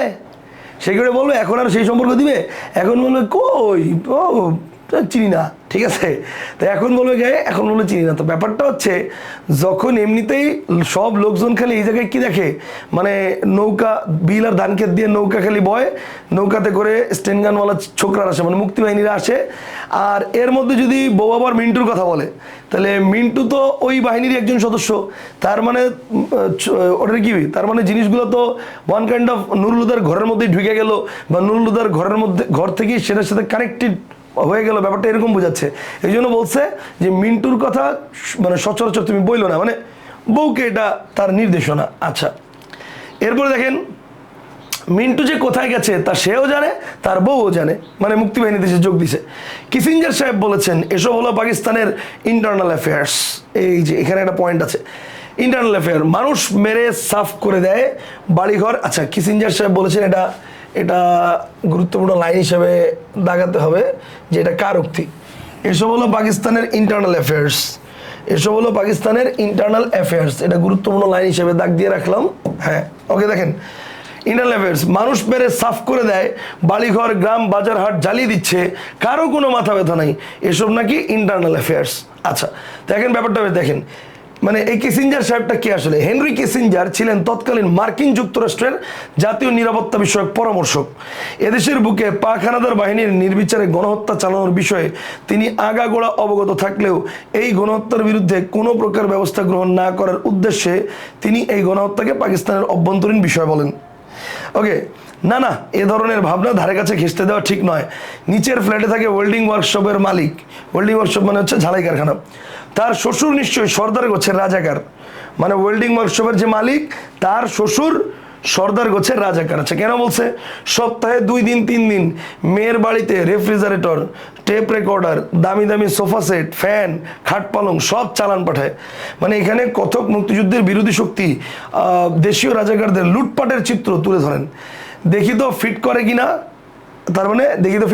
কে বলছে? আসমা এগিয়ে এসে তার গায়ে রেইনকোট চড়িয়ে দিতে বলে, মিন্টু তো আমার অনেক লম্বা। তার মানে মিন্টুর প্রশংসা করে তাকে একটু মানে দৈহিক গড়নের দিক থেকে একটু পিঞ্চ মারছে আর কি, ঠিক আছে। মিন্টু তো আমার অনেক লম্বা, তোমার গায়ে হবে তো, জামাইরে বলতেছে আর কি। দেখো ফের মিন্টুর দৈর্ঘ্যের সঙ্গে তার সঙ্গে তুলনা। আচ্ছা, এই ভাইকে নিয়ে একরকম বাড়াবাড়ি করাটা কি আসমার ঠিক হচ্ছে? আচ্ছা, ভালোই হলো, তোমার গোড়ালি পর্যন্ত ঢাকা পড়েছে, তার মানে পড়লো যখন, তো মিন্টু যেহেতু একটু লম্বা, তো মিন্টুর যেটা হচ্ছে ধরেন হাঁটু পর্যন্ত, সেটা নুরুল হুদার একদম পায়ের গোড়ালি পর্যন্ত হয়ে গেছে। আচ্ছা, তোমার গোড়ালি পর্যন্ত ঢাকা পড়েছে, পায়েও বৃষ্টি লাগবে না। এখানেই আসমার শেষ নয়, সে রেইনকোটের সঙ্গেকার টুপি এনে চড়িয়ে দেয় তার মাথায়, ঠিক আছে। ওকে, আব্বু ছোট মামা হয়েছে, এখন রেইনকোটের টুপিটা যখন উড়াইছে তখন দেখেন আব্বু ছোট মামা হয়েছে। তো এই যে আব্বু ছোট মামা হয়েছে, নুরুল হুদার 2.5 বছরের ছোট্ট মেয়ে ঘুম থেকে উঠে তাকে মিন্টুর রেইনকোট পরা অবস্থায় দেখলে উচ্ছ্বসিত হয়ে নুরুল হুদা ও মিন্টুর সাদৃশ্য বোঝাতে কথাটা বলে। এখন 2.5 বছরের মেয়ের সদ্য ঘুম ভাঙা গলার ভাঙা বলি শুনে সে চমকে ওঠে। এখন এখানে একটা ব্যাপার আছে, দেখেন মেয়ের বয়স যে ছোট, আর নুরুল হুদার আরেক সন্তান ছিল, তার বয়স হচ্ছে 5 বছর, তো সেটা হচ্ছে ছেলে। তো মেয়ের বয়স যে ছোট, মেয়ে যে ছোট তার বয়স যে কম, আর ছেলে যে বড় তার বয়স যে বেশি, এটা কথার পার্থক্যে, কথার ওজনে একটু বোঝা যায়। দেখেন, মেয়ে ডাইরেক্ট বলতেছে আব্বু ছোট মামা হয়েছে, আব্বু ছোট মামা হয়েছে, মানে ডিরেক্ট আব্বু ছোট মামা হয়ে গেছে এরকম বোঝাচ্ছে সে। কিন্তু ছেলে কি বলতেছে দেখেন, আব্বুকে ছোট মামার মতো দেখাচ্ছে। ছেলের বয়স 5 বছর, তার মানে কি একটু বড় মেয়ের তুলনায়, সেক্ষেত্রে তার কথাবার্তাতেও একটু পরিবর্তন আসবে। সেই জন্য কার কোনটা ভাষা এটা মাথায় রাখতে হবে। মেয়ে বলেছে আব্বু ছোট মামা হয়েছে, আর ছেলে বলেছে আব্বুকে ছোট মামার মতো দেখাচ্ছে। ওকে, দেখেন 2.5 বছরের মেয়ের সদ্য ঘুম ভাঙা গলায় ভাগা ভাগা গুলি শুনে সে চমকে ওঠে। মিন্টু কি ঢুকে পড়লো নাকি অস্ত্র শস্ত্র হাতে? এর মানে পিছিয়ে পিছিয়ে ঢুকছে মিলিটারি। তার মানে না, দরজার ছিটকিনি ও খিল সবই তো বন্ধ, দরজার ছিটকিনি খিল সবই তো বন্ধ। আচ্ছা, তারপরে কি বলছে, তাকে কি মিন্টুর মতো দেখাচ্ছে? মিলিটারি আবার ভুল করে বসবে না তো? তার মধ্যে 5 বছরের ছেলেটা গম্ভীর চোখে তাকে পর্যবেক্ষণ করে রায় দেয় আব্বুকে ছোট মামার মতো দেখাচ্ছে। আব্বু তাহলে মুক্তিবাহিনী? এটা হচ্ছে ছেলের উৎসুক প্রশ্ন, তাই না? আচ্ছা, এ তো ভাবনার কথা। ড্রেসিং টেবিলের সামনে দাঁড়িয়ে নিজের নতুন রূপে সে ভেবাচাকা খায়। না, খামাখা ভয় পাচ্ছে। বৃষ্টির দিনে রেইনকোট গায়ে দেওয়াটা কি অপরাধ হবে কেন? মিলিটারি কি আর বিবেচনাবোধ নাই? আচ্ছা, শ্লেষাত্মক বাক্য, এই যে মিলিটারি কি বিবেচনাবোধ নাই, এটা হচ্ছে একটা শ্লেষাত্মক। শ্লেষ মানে কি, মানে বক্রোক্তি করা, ঠিক আছে, মানে বিদ্রুপ করা। তো এখানে দেখেন শ্লেষাত্মক বাক্য কেন বলছে, বিবেচনাবোধ সম্পন্ন কোনো মানুষ কখন নির্বিচারে মানুষ হত্যা করতে পারে না। মিলিটারি বিবেচনাবোধের অভাব আছে বলেই তারা বাঙালিদের উপর নরহত্যার স্টিম রোলার চালায়। বাক্যটিতে তাদের বিবেচনাবোধকে প্রশ্ন করে কথক তার শ্লেষ প্রকাশ করেছেন। আচ্ছা, প্রিন্সিপাল ডক্টর আফাজ আহমেদ ঠিকই বলেন। শোনেন, মিলিটারি যাদের ধরে মিছিমিছি ধরে না, সাবভার্সিভ অ্যাক্টিভিটিসের সঙ্গে তারা সামহাউ অর আদার ইনভলভড। আচ্ছা, সাবভার্সিভ অ্যাক্টিভিটিস বলতে বোঝায় রাষ্ট্রবিরোধী কর্মকাণ্ড, আর সামহাউ অর আদার ইনভলভড এটা তারা বোঝাচ্ছে কোনো না কোনোভাবে তারা জড়িত। তা সে বাপু এসব থেকে শত হাত দূরে, শালা তার বর্ডার ক্রস করলো, ফিরে এসে দেশের ভেতরে দমদম মিলিটারি মারে, তাতে তার দুলাভাইয়ের দোষটা কোথায়? তাতে দুলাভাইয়ের দোষটা কোথায়? এই যে মিলিটারি প্রত্যেকদিন এই ঢাকা শহরের বাজার পোড়ায়, বস্তিতে আগুন লাগিয়ে টপাটপ মানুষ মারে, মেয়েদের ধরে নিয়ে যায়, সে কখনো এসব নিয়ে টুশব্দুরি করেছে? কলেজের দেওয়াল ঘেঁষে প্রিন্সিপালের কোয়ার্টারের পাশে মিলিটারি ক্যাম্প, ক্লাস সব বন্ধ, ছেলেরা কেউ আসে না, মাস্টারদের হাজিরা দিতে হয়, তাও বহু টিচার গা ঢাকা দিয়েছে কবে থেকে। সে তো রোজ টাইমলি যায়। স্টাফ রুমে কলিগরা ফিস করে কোথায় কোন ব্রিজ উড়ে গেল, কোথায় 7 মিলিটারি লাশ পড়েছে ছেলেদের গুলিতে, এই কলেজের কোন কোন ছেলে ফ্রন্টে গেছে, ফ্রন্টে বলতে যুদ্ধক্ষেত্রে গেছে, কই সে তো এসব আলাপের মধ্যে কখনো থাকে না। মানে সে নিজেকে এই জিনিসগুলো বলে বোঝাচ্ছে যে মিলিটারি শুধু শুধু আমাকে কেন ধরবে রেইনকোট পরার কারণে, আমাকে কেন মুক্তিযোদ্ধা মনে করবে, আমি তো মানে আলটিমেটলি এই ধরনের কোনো কাজ করি নাই। কথা বুঝতে পারছেন?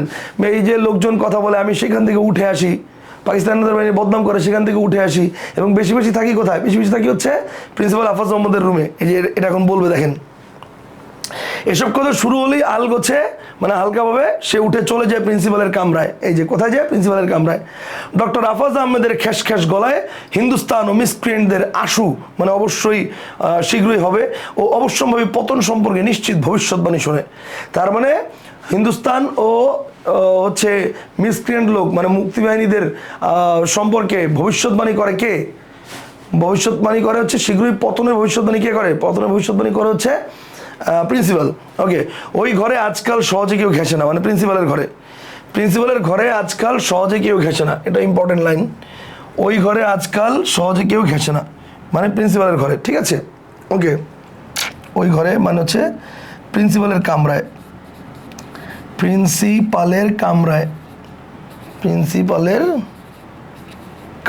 Okay fine.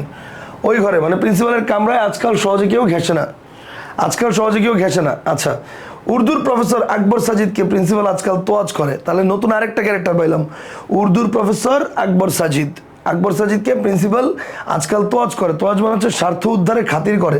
আচ্ছা, কেন কারণ দেখেন মিলিটারি আগমনের পর থেকে কলেজের প্রিন্সিপাল উর্দু শেখার জন্য কলেজের উর্দু ভাষার প্রফেসরকে খাতির করে চলেন। মিন্টুর ফেলে যাওয়া নাকি রেখে যাওয়া রেইনকোটে ঢোকার পর থেকে তার পা শিরশির করছে, আর এক মুহূর্ত দাঁড়িয়ে থাকা যাচ্ছে না। প্রিন্সিপাল তাকে ডেকে পাঠিয়েছে সেই কখন, রাস্তায় একটা রিক্সাও নেই, তার মানে বাসা থেকে বেরোইছে। ওকে, এতক্ষণ বাসায় ছিল, এবার বাসা থেকে বেরোইছে, বেরোয় এখন চারপাশের অবস্থাটা আবার বর্ণনা দিচ্ছে। দেখেন, রাস্তায় একটা রিক্সা নাই, যুদ্ধ, পাকিস্তানি মিলিটারি এর প্রতি ভয় ও বৃষ্টির কারণে তখন রাস্তায় কোনো রিক্সা ছিল না। তার রিক্সার পরও সে এখন করছে না। রেইনকোটের ভেতরে হাঁটতে হাঁটতে বাস স্ট্যান্ডে যেতে তার কোনো অসুবিধা হবে না। রেইনকোটের উপর বৃষ্টি পড়ছে অবিরাম, কি মজা, তার গায়ে লাগে না একটি ফোঁটা। টুপির বারান্দা বেয়ে পানি গড়িয়ে পড়লে কয়েক ফোঁটা সে চেটে দেখে, ঠিক পান সে স্বাদ নয়। টুপির তেজ কি পানিতেও লাগলো নাকি? মানে ব্যাপারটা হচ্ছে টুপিটা যে একজন মুক্তিযোদ্ধার, তো এই কারণে যখন ওই যে মাথার উপরে যখন ট্রান্সপারেন্ট আবরণ দেওয়া, সেটা থেকে যখন এক ফোঁটা পানি পড়ছে, তো সে একটু পানিটা চেটে দেখছে, তো ঠিক পানির যে স্বাদ, সেই স্বাদটার মতো লাগে নাই। এই জন্য বলছে, কিরে ভাই, টুপির তেজ কি পানিতেও লাগলো নাকি? হ্যাঁ, মুক্তিযোদ্ধার তেজ। আচ্ছা, তাকে কি মিলিটারির মতো দেখাচ্ছে পাঞ্জাব আর্টিলারি, মানে পাঞ্জাব আর্টিলারি হচ্ছে পদাতিক বাহিনী, নাকি বালুচ রেজিমেন্ট, এটা হচ্ছে উপদল, নাকি কমান্ডো ফোর্স মানে সুপ্রশিক্ষিত সেনা, নাকি প্যারামিলিটারি অর্থাৎ বিশেষভাবে প্রশিক্ষিত সেনা, নাকি মিলিটারি পুলিশ, মানে ওদের তো এক এক গোষ্ঠীর এক এক নাম, এক এক সুরত, সুরত মানে চেহারা। মানে এখানে পাকিস্তানি সেনাবাহিনীর অংশ পাঞ্জাব পদাতিক বাহিনী, বালুচ উপদল, তারপর হচ্ছে বিশেষভাবে প্রশিক্ষিত সেনাদল ইত্যাদির কথা বলা হয়েছে। মিন্টু রেইনকোট পরার পর কথক নুরুল হুদা নিজেকে কেমন দেখাচ্ছে সেটা ভাবতে ভাবতে এগিয়ে চলে। তার রেইনকোটে তাকে কি নতুন কোনো বাহিনীর লোক বলে মনে হচ্ছে? আচ্ছা হোক, সে বেশ হনহন করে হাঁটে। মানে মিন্টুর রেইনকোট পরার পর নুরুদার মনে একটা জোর আসে, মানে হনহন করে হাঁটে তারা কি বোঝাচ্ছে, মিন্টুর মনে, সরি নুরুদার মনে একটা জোর আসে। সে সেমন্তের বৃষ্টিতে বেশ শীত শীত ভাব, কিন্তু রেইনকোটের ভেতরে কি সুন্দর ওম। মিন্টুটা এই রেইনকোটটা রেখে গিয়ে কি ভালোই যে করেছে। বাস স্ট্যান্ডে পৌঁছে বাসের জন্য তাকে তাকাতে হয় উত্তরেই। আচ্ছা, বাসের জন্য কোন দিকে তাকায়? উত্তরে। মিলিটারি লরির লেজটাও দেখা যাচ্ছে না। আচ্ছা, আবার তার বাসেরও তো কোনো নামগন্ধ নেই, মানে লোকাল বাস যেটা, তার বাসেরও কোনো নামগন্ধ নেই। বাস স্ট্যান্ডে জনপ্রাণী বলতে সে একেবারে একলা। রাস্তার পাশে পান বিড়ি সিগারেটের যে ছোট দোকানটার ঝাঁপ একটুখানি তুলে দোকানদারও তাকিয়ে রয়েছে উত্তরেই। ওদিকে কি কোনো গোলমাল হলো নাকি? মানে নুরুল হুদা তো উত্তর দিকে তাকাইছে হচ্ছে বাসের জন্য, কিন্তু যখন মানে পাশেই পান দোকানের যে দোকানদার ছেলেটা, সেও যখন জানালাটা ফাঁক করে উত্তর দিকে তাকিয়ে রয়েছে, তখন নুরুল হুদা বারবার চিন্তা করেছে, কি রে, উত্তর দিকে কি কিছু হইলো নাকি? নইলে বারবার এত কি দিয়ে উত্তর দিকে তাকাচ্ছে কেন দোকানদার ছেলেটা? আচ্ছা, তো এরপরে বলতেছে কি, দোকানদার ছেলেটা একটু বাচাল টাইপের। বাস স্ট্যান্ডে তাকে দেখলেই ছোড়াটা বিড়বিড় করে, কাল শোনেন নাই, মানে তাকে দেখলেই ছোড়াটা বিড়বিড় করে, কাল শোনেন নাই, মিরপুরের বিল দিয়া 2 নৌকা বোঝাই করে আইছিল, একটা জিপ উড়াইয়া দিছে, কমপক্ষে 5টা খান সেনা খতম। বিবিসি কইছে রংপুর দিনাজপুরের হাফের বেশি জায়গা স্বাধীন।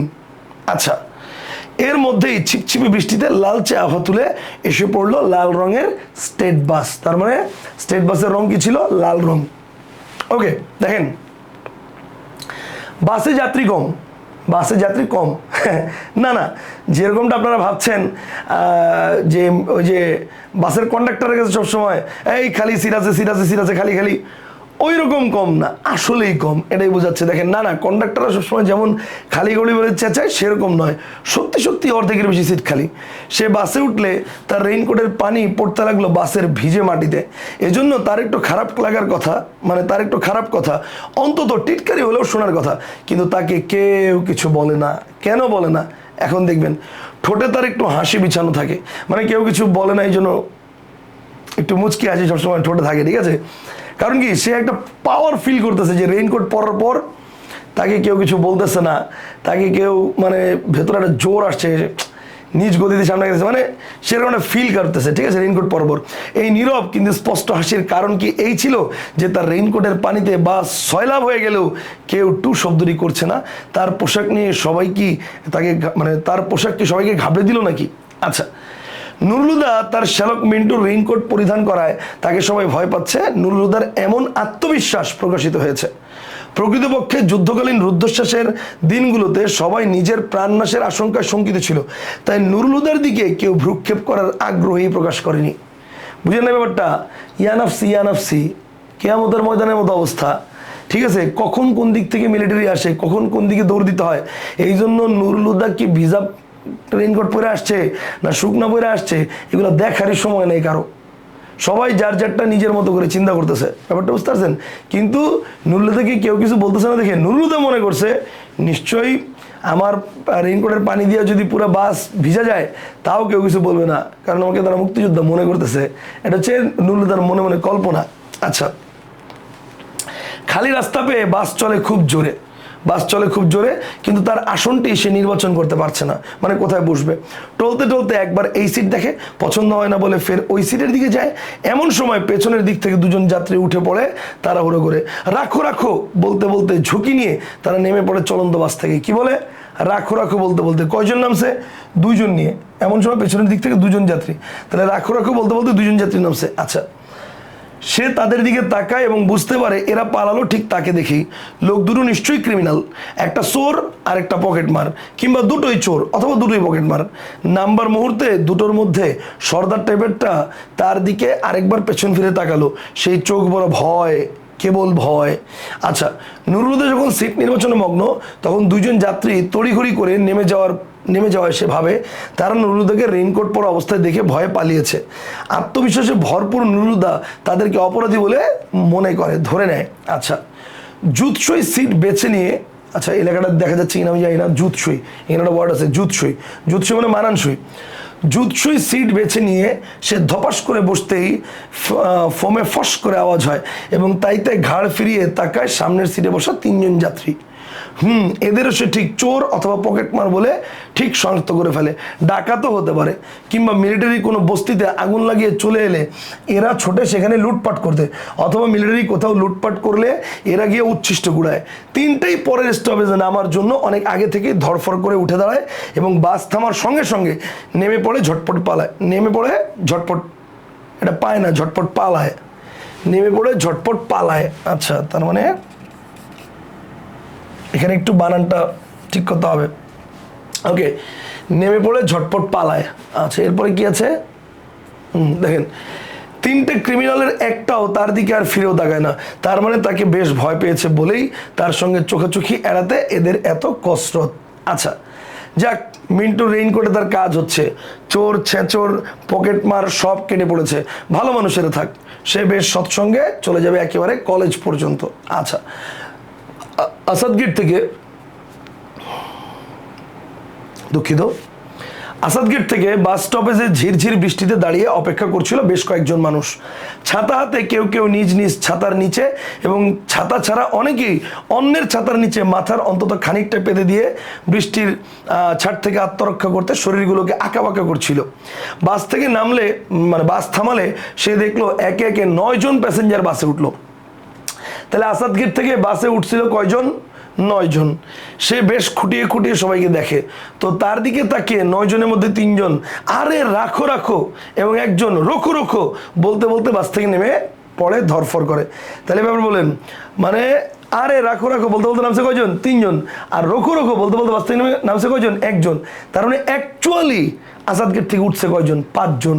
9 জন উঠছিল, 3 আর 1 4 জন নেমে গেছে। তার মানে অ্যাকচুয়ালি আসাদগেট থেকে উঠছিল কয়জন? 5 জন।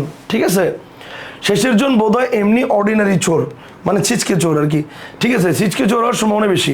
আর প্রথম তিনটে কোথাও সুন্দরী মেয়ে মানুষ দেখলে মিলিটারিকে খবর দেয়, কিংবা মিলিটারির কাছ থেকে বন্দুক নিয়ে পাকিস্তান জিন্দাবাদ, পাকিস্তান জিন্দাবাদ স্লোগান দিয়ে মহল্লায় মহল্লায় ঘোরে আর সুন্দরী মেয়েদের ধরে এনে পৌঁছে দেয় মিলিটারি ক্যাম্পে। এগুলো হলো রাজাকার। রাজাকার শব্দটি ব্যুৎপত্তিগতভাবে একটি আরবি শব্দ, যার অর্থ স্বেচ্ছাসেবী।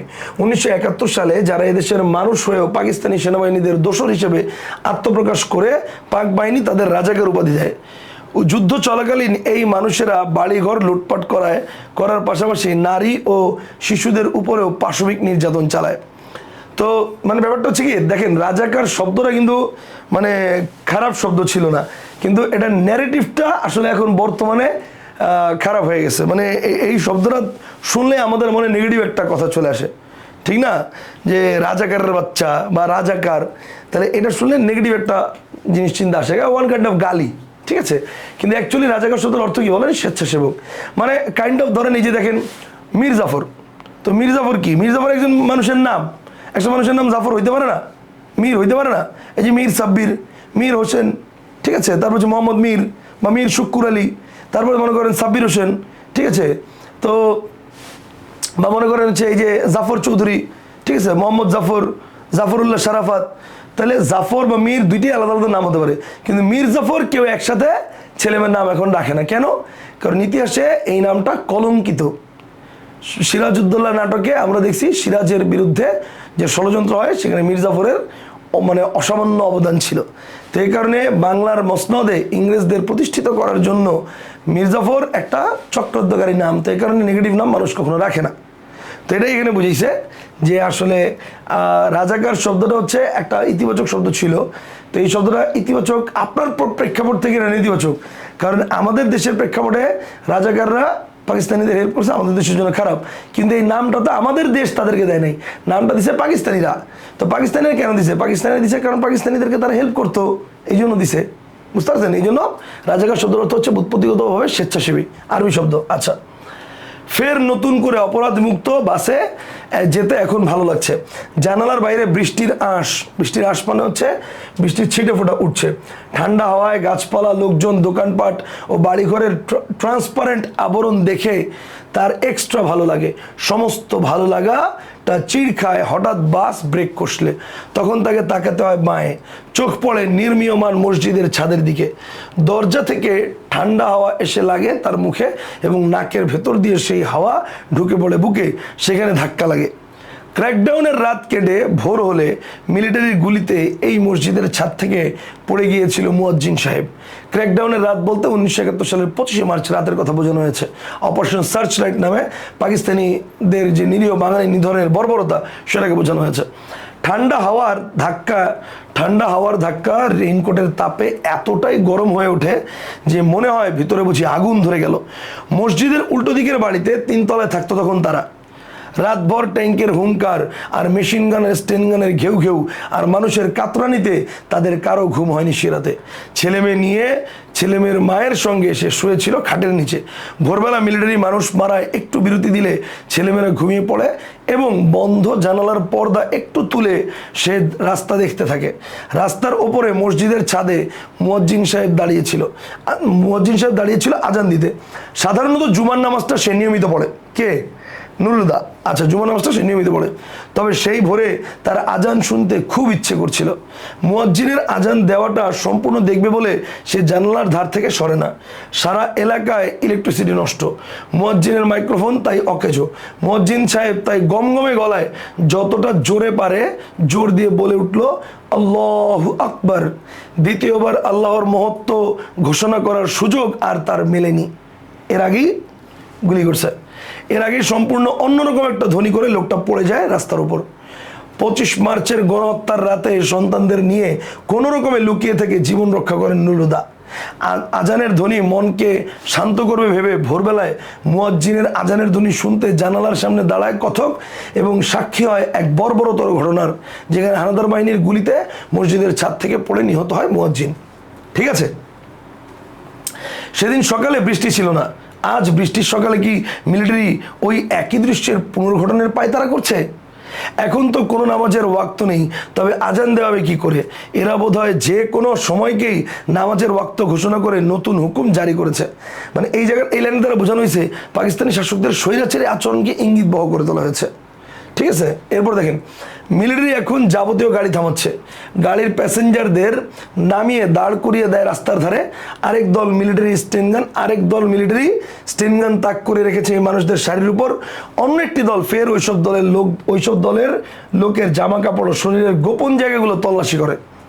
চিন্তা করেন এটা দেখে, মানে এটা কত বড় একটা নেতিবাচক পয়েন্ট। মানে মুখে বলতেছে যে মুসলমান হো, হ্যাঁ হুজুর मैं মুসলমান हूँ, প্রুফ দো। ঠিক আছে, প্রমাণ দাও। প্রমাণ কি? প্রমাণ হচ্ছে সূরা মুখস্থ বলতেছে। সূরা মুখস্থ পড়ার পরেও ये तो बहुत लोग कह सकता तो মুসলমান ही हुआ है, মুসলমান হয়েছে কিনা, মুসলমানই হয়েছে কিনা সেটা দেখাও। তাহলে চিন্তা করেন, সে মুসলমানই হয়েছে কিনা সেটা মানে লজ্জাস্থান দেখতেছে সে পাকিস্তানের বাহিনী। দেখে সে তার মানে কি, তার মানে বাঙালি জাতিকে কতটা নিচু দেখানোর চেষ্টা করছে পাকিস্তানি বাহিনী। ওকে, দেখেন এরপর হচ্ছে লোকের জামা কাপড় ও শরীরের গোপন জায়গাগুলো তল্লাশি করে। মিলিটারি যাদের পছন্দ করছে তাদের ঠেলে দিচ্ছে পেছনে দাঁড়ানো একটা লরির দিকে। তাদের বাসটিতে এসে উঠল লম্বা খুব ফর্সা এক মিলিটারি। এই অংশে স্বাধীনতা যুদ্ধের সময়কার ঢাকার রাস্তাঘাটে পাকিস্তানি সেনারা কিভাবে গাড়ি থামিয়ে মানুষকে তল্লাশি করত তার বর্ণনা দেওয়া হয়েছে। যুদ্ধ চলাকালীন পাক সেনারা এভাবে গাড়ি থামিয়ে মানুষকে তল্লাশি করত ও সন্দেহভাজন লোকদের ধরে নিয়ে যেত জিজ্ঞাসাবাদের জন্য। এখন বাসের ভেতরে কোনো আওয়াজ নাই, যাত্রীদের বুকের টিপ টিপ শব্দ এই নীরবতার সুযোগে বাড়ে এবং এটাই তার মাথায় বাজে দ্রাম দ্রাম করে। মানে ব্যাপারটা হচ্ছে যখন একদম পিন পয়েন্ট সাইলেন্ট তখন কিন্তু আপনার বুকের যে ধুপ ধুপ ধুপ ধুপ শব্দটা এটাও কিন্তু আপনার কাছে মনে করেন যে বিশাল জোরে সাউন্ড মনে হবে যখন একদম পিন পয়েন্ট সাউন্ড, ঠিক আছে। আচ্ছা, বারান্দাওয়ালার টুপির নিচে শব্দের ঘষায় ঘষায় আগুন জ্বলে এবং তার হুলকা বেরোয় তার চোখ দিয়ে। তবে একটু নড়ে বসলে মাথার ও বুকের ধ্বনি নিয়ন্ত্রণে আসে এবং এসবকে পরোয়া না করে সে সরাসরি তাকালো মিলিটারির মুখের দিকে। মানে নুরুলহুদা সরাসরি মিলিটারির মুখের দিকে তাকালো। মিলিটারির চোখ ছুঁচালো হয়ে আসে এবং ছুঁচালো চোখের মণি কাটার মতো বিঁধে যায় তার মুখে, মানে নুরুলহুদার মুখে। আচ্ছা, সেও তার চোখের ভোঁতা কিন্তু গরম চাউনিটাকে স্থির করে রাখে, স্থির করে আলগোছে বিছিয়ে দেয় মিলিটারির খাড়া নাকে, ছুঁচালো চোখে, গোফের নিচে ও নাক ও গোফের চোখের আশেপাশের নিচের লালচে চামড়ায়। মানে সহজ কথা হচ্ছে চোখের দিকে একদম তাকায় রয়েছে মিলিটারি, যেমন তাকায় রয়েছে নুরুলহুদার দিকে, নুরুলহুদাও তাকায় রয়েছে মিলিটারির দিকে, ঠিক আছে। ওকে, তো এতে কাজ হলো নুরুলহুদা আত্মবিশ্বাসের দরুন মিলিটারির দিকে নির্ভয়ে চোখ মেলে তাকায় ও মিলিটারির চোখ সরিয়ে নিলে সে ভাবে মিলিটারি তাকে রেইনকোট পরা অবস্থায় দেখে ভয় পেয়ে গেছে।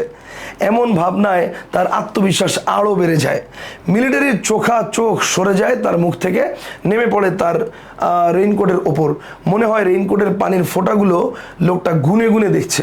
ভেতরের তাপে এইসব পানির ফোঁটা দেখে মিলিটারির এত থমেরে যাবার কি হলো? লোকটা কি এগুলোতে রক্তের চিহ্ন দেখে? রেইনকোটের বৃষ্টির ফোঁটা গোনাগুনতি সেরে মিলিটারি হঠাৎ বলে আগে বাড়ো। আচ্ছা, আগে বাড়ো।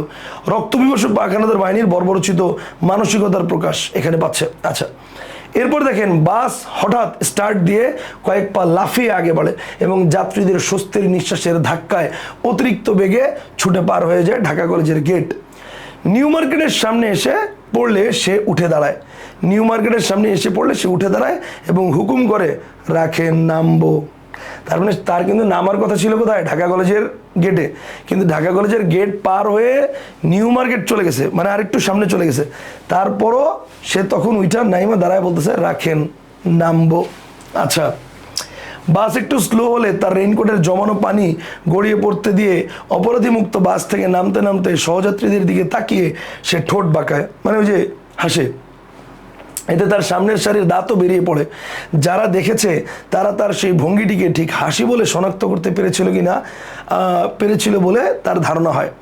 প্রিন্সিপালের কামরায় প্রিন্সিপালের সিংহাসন মার্কা চেয়ারে বসে রয়েছে জাদ্রেল টাইপের এক মিলিটারি পান্ডা। তার ভারিক্কি মুখ থেকে অনুমান করা যায় পান্ডাটি কর্নেল কিংবা মেজর জেনারেল অথবা মেজর কিংবা brigadier.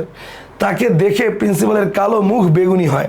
Doctor Afaz Ahmed MSc PhD EPACS হওয়ার চেষ্টা করতে করতে বলে, এই ইপিএসিএস জিনিসটার মানে কি এটা আমি জানি না, এটা আমি বহুত খোঁজার চেষ্টা করছি। মানে এই যে doctor Afaz Ahmed MSc PhD, এটা হচ্ছে তার ডিগ্রি, এমএসসি পিএইচডি। আচ্ছা, মাস্টার ইন সায়েন্স আর পিএইচডি করছে, কিন্তু ইপিএসিএস এটা জিনিসটা আমি বুঝি নাই। অনেক শর্ট ফর্ম দেওয়ার চেষ্টা করি, যেমন অ্যাসাপ মানে কি অ্যাজ আর্লি অ্যাজ পসিবল। তো এটা যে মানে কি আমি জানি না, খোঁজাখুঁজির চেষ্টা করছি, পাই নাই। তো এটা যদি কেউ পান তাহলে আমাকে জানেন। ওকে, তাহলে doctor Afaz Ahmed MSc PhD EPSCS হওয়ার চেষ্টা করতে করতে বলে, হি ইজ প্রফেসর হুদা। মানে মেবি এরকম ইপিএসসিএস দ্বারা মানে ইজি ইপি না হোয়াটএভার, যাই হোক, মানে হয়তো একটু ইজি হওয়ার চেষ্টা করেছে বলে হি ইজ প্রফেসর হুদা। আচ্ছা, এরপরে কি বলছে দেখেন, এরপরে হচ্ছে কিন্তু doctor Afaz Ahmed MSc PhD নিজের ভুল সংশোধন না করে পারে না। Sorry, he is not a professor, he is a lecturer in chemistry. আচ্ছা, শাট আপ, যখন প্রিন্সিপাল বলতেছিল শাট আপ, কে বলছে? মিলিটারি পান্ডা। এবার প্রিন্সিপাল থামে। আচ্ছা, তাকে এবং আব্দুস সাত্তার মৃধাকে নিয়ে মিলিটারি জিপে তোলার আগে জাদরেল কর্নেল না ব্রিগেডিয়ার প্রিন্সিপালকে কড়া গলায় বলে সেনাবাহিনীকে নিয়ে মজা করে শায়রি রচনা করা খুব বড় অপরাধ, এবার তাকে ছেড়ে দেওয়া হলো, তবে কড়া ওয়াচে রাখা হবে। উর্দুর প্রফেসর আকবর সাজিদের দোহাই পেড়ে প্রিন্সিপালের সুবিধা হয় না।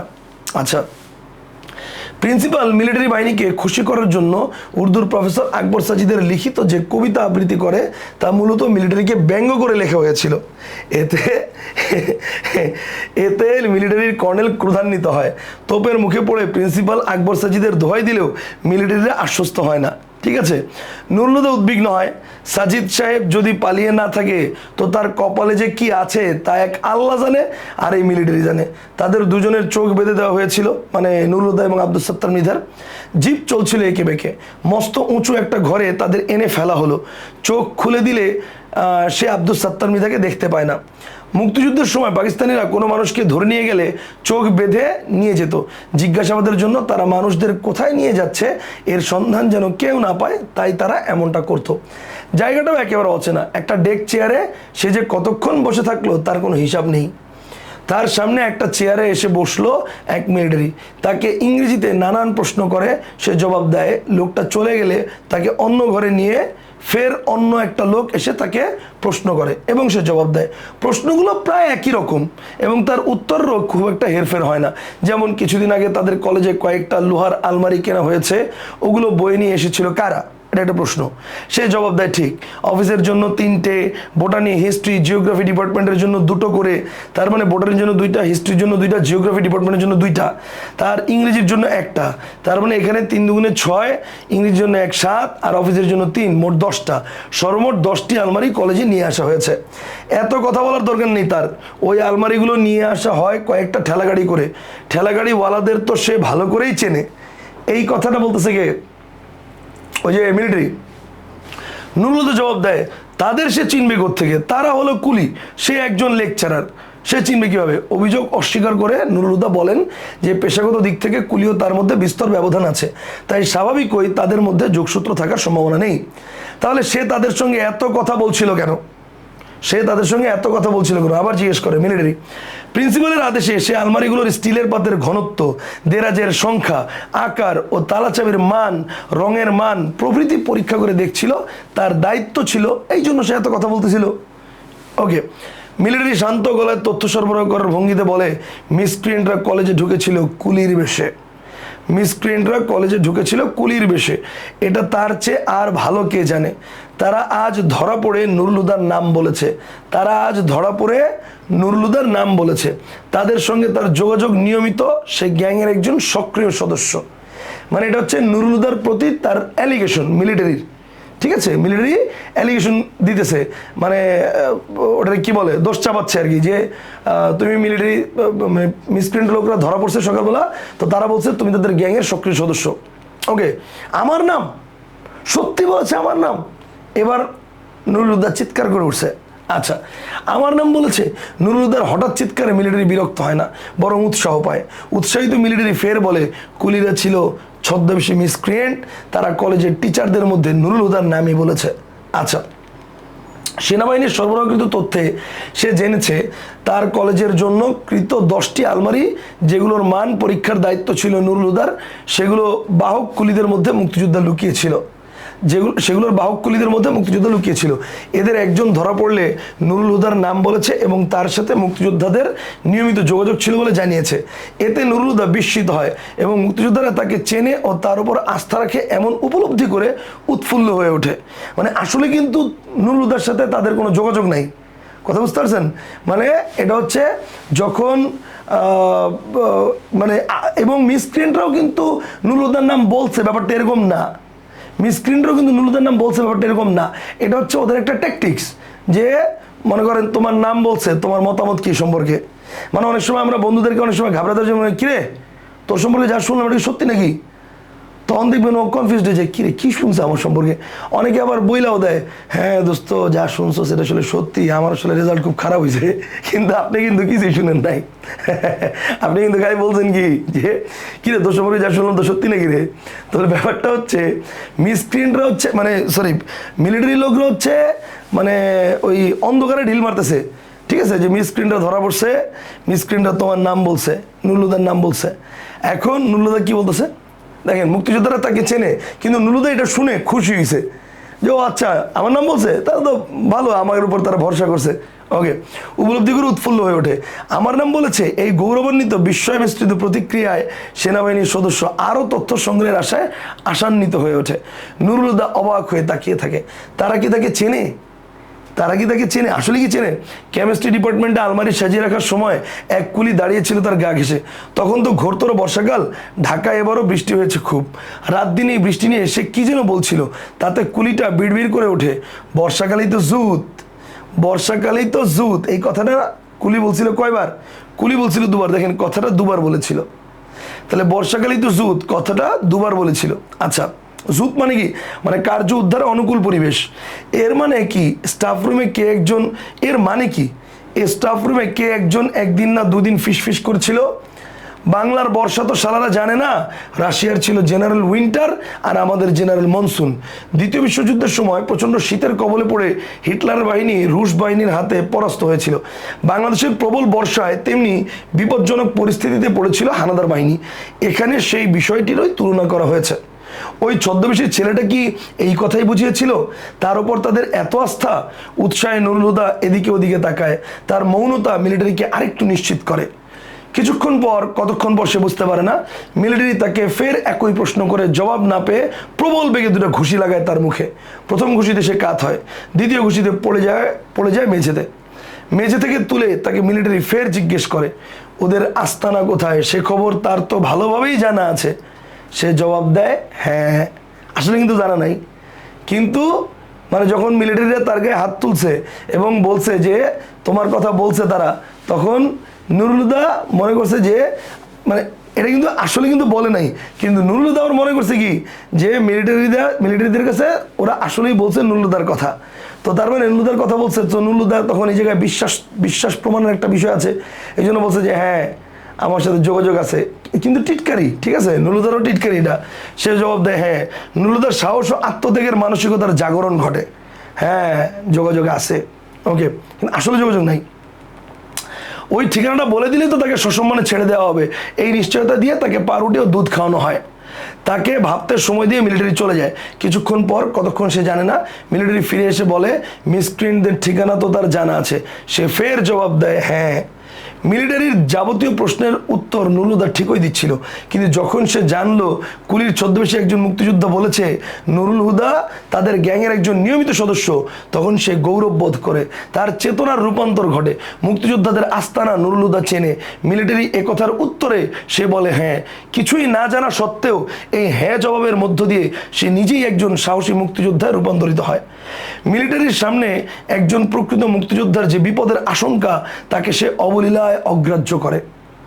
মানে আলটিমেটলি যখন সে বলছে হ্যাঁ, তো তার মানে তো ডেফিনেটলি মিলিটারি এখন তাকে টর্চার করবে, অত্যাচার করবে, কিন্তু তারপরও সে এগুলোর উপরে ভ্রুক্ষেপ করে না।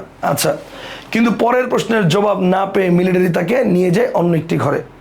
ওই যে ঠিকানা কোথায় জবাব না পেয়ে তার বেটে খাটো শরীরটাকে ঝুলিয়ে দেওয়া হলো ছাদে লাগানো একটা আংটার সঙ্গে। তার পাছায় চাবুকের বাড়ি পড়ে সপাত সপাত করে। তবে বাড়িগুলো বিরতিহীন পড়তে থাকায় কিছুক্ষণের মধ্যে সেগুলো নুরুলহুদার কাছে মনে হয় স্রেফ উৎপাত বলে। ব্যাপারটা হচ্ছে, ছোটবেলা দেখবেন টিচাররা যখন বলতো এই হাত পা দো, আপনারা কতটুকু মার খেয়েছেন জানি না, আমি তো মার খেয়েছি যথেষ্ট। তো ক্লাসে যখন স্যাররা বলতো যে এই হাত পা দো, তো অঙ্ক না করলে বা পড়া না পড়লে, তো হাতে যখন বাড়ি দিত, পরে বলতো ওই হাত পা দো, আমরা বলতাম না স্যার এই হাতেই আবার দেন। মানে ধরেন আগেরটা বামাতে দিছে, পরে বলতাম স্যার এই হাতেই আবার দেন। কেন? কারণ ব্যাপারটা হচ্ছে এক হাতে যখন মারছে, মারার পর ওই হাতের যেই জায়গাটায় মারছে ওই জায়গার কোষগুলো কিছুক্ষণের জন্য, মানে ব্যাপারটা হচ্ছে টিস্যু বা কোষগুলো কিছুক্ষণের জন্য মনে করেন অবচেতন হয়ে যেত। তো এই জন্য ওই জায়গায় আবার যদি মারতো তাহলে আলটিমেটলি খুব একটা ফিল পাওয়া যেত না, ব্যথা পাওয়া যেত না। প্রথমবার মারলে যে ব্যথাটা পাওয়া যায়, দ্বিতীয়বার মারলে ওই ব্যথাটা পাওয়া যেত না। তো আবার কিন্তু এই হাতে মারলে, এই হাতে তো প্রথমবার মারে না, এই হাতে মারলে আবার ব্যথা পাওয়া যেত। তো এই কারণে আমরা বলতাম স্যার যে হাতে মারছেন ওই হাতে আবার দেন। তাহলে এটা তখন তো আসলে এত ব্যাখ্যা ট্যাখ্যা বুঝতাম না, কিন্তু আসলে তখন সহজ কথা ছিল স্যার এই হাতে আবার দেন। তো এখন নুরুল হুদার ক্ষেত্রে দেখেন, যখন মানে তার পাছায় চাবুকের বাড়ি পড়ে শপথ শপথ করে, তবে মানে যেহেতু উল্টা করে ঝুরা রাখছে, ঠিক আছে, তবে বাড়িগুলো বিরতিহীন পড়তে থাকায় কিছুক্ষণের মধ্যে সেগুলো নুরুল হুদার কাছে মনে হয় স্রেফ উৎপাদের মতো, মানে একটার পর একটা মারতেছে। তো এই জন্য কিছুক্ষণ পরে একই জায়গায় বারবার মারার কারণে খুব একটা গায়ে লাগে না তার আর। ওকে ফাইন, এরপরে কি বলছে, নুরুল হুদা যখন জানতে পারে সে মুক্তিযোদ্ধাদের সাথে যোগসাজশ রাখার অভিযোগে তাকে নির্যাতন করা হচ্ছে, তখন তার মধ্যে ক্রমশ সাহস, উষ্ণতা ও দেশপ্রেম ঘনীভূত হয়ে এক বিচিত্র অনুভূতি জাগ্রত হয় এবং হানাদার বাহিনী নৃশংসভাবে চাবুকের বাড়ি মারতে থাকলেও তা নুরুল হুদার কাছে স্রেফ উৎপাত মনে হচ্ছিল যেন বৃষ্টি পড়ছে মিন্টুর রেইনকোটের উপর বৃষ্টি পড়লে যেমন আমাদের গায়ে লাগে না, কিন্তু ফিল করা যায় যে রেইনকোটের উপর বৃষ্টি পড়তেছে, তো এরকম ও ফিল করতেছে। এক মুক্তিযোদ্ধার ব্যবহৃত রেইনকোট একজন ভীরু প্রায় মেরুদণ্ডহীন মানুষের চেতনার পরিবর্তন ঘটাতে সক্ষম। বৃষ্টিতে রেইনকোট ব্যবহার করে কলেজে আসার পর নুরুল হুদা সেনাবাহিনীর অত্যাচারের শিকার হয়, তার শরীরে মুহুর্মুহু চাবুকের আঘাত নিক্ষেপিত হলে তার মনে পড়ে এই কথাটি। অর্থাৎ মানে এই যে মনে হচ্ছে যেন রেইনকোটের উপর বৃষ্টি পড়ছে, এটা আর কি তার এই কথাটা মনে পড়ে। অর্থাৎ মুক্তিযোদ্ধাদের দেশ রক্ষার মতো রেইনকোট তাকে শেষে শোষকের আঘাত থেকে রক্ষা করেছে। এখানে রেইনকোট মুক্তিযোদ্ধার প্রতীকে পরিণত হয়েছে। রেইনকোটটা এরা খুলে ফেলেছে, কোথায় রাখলো কে জানে, কিন্তু তার ওম এখনও শরীরে লেগেই রয়েছে।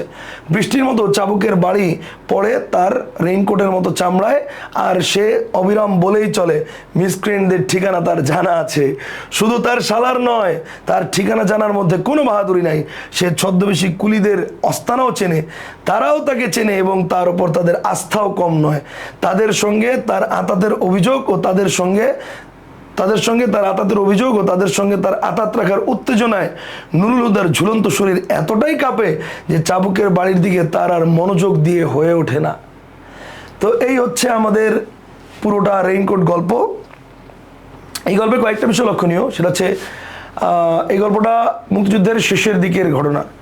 দ্বিতীয়ত, এই গল্পে সরাসরি মুক্তিযোদ্ধাদের আক্রমণকে হচ্ছে দেখানোর চেয়ে মানে একবার দেখানো হয়েছে ওই যে বিল দিয়ে ধান ক্ষেত দিয়ে ঢুকে, কিন্তু এটার চেয়ে বেশি দেখানো হয়েছে প্রতিরোধ ব্যবস্থা তাদের এবং পাকিস্তানি হানাদার বাহিনীর যে শোষণ, নিপীড়ন, অত্যাচার এইটা। তৃতীয়ত, এই গল্পটা ঢাকার ঘটনা, যেহেতু ঢাকা কলেজ ঢাকার ঘটনা।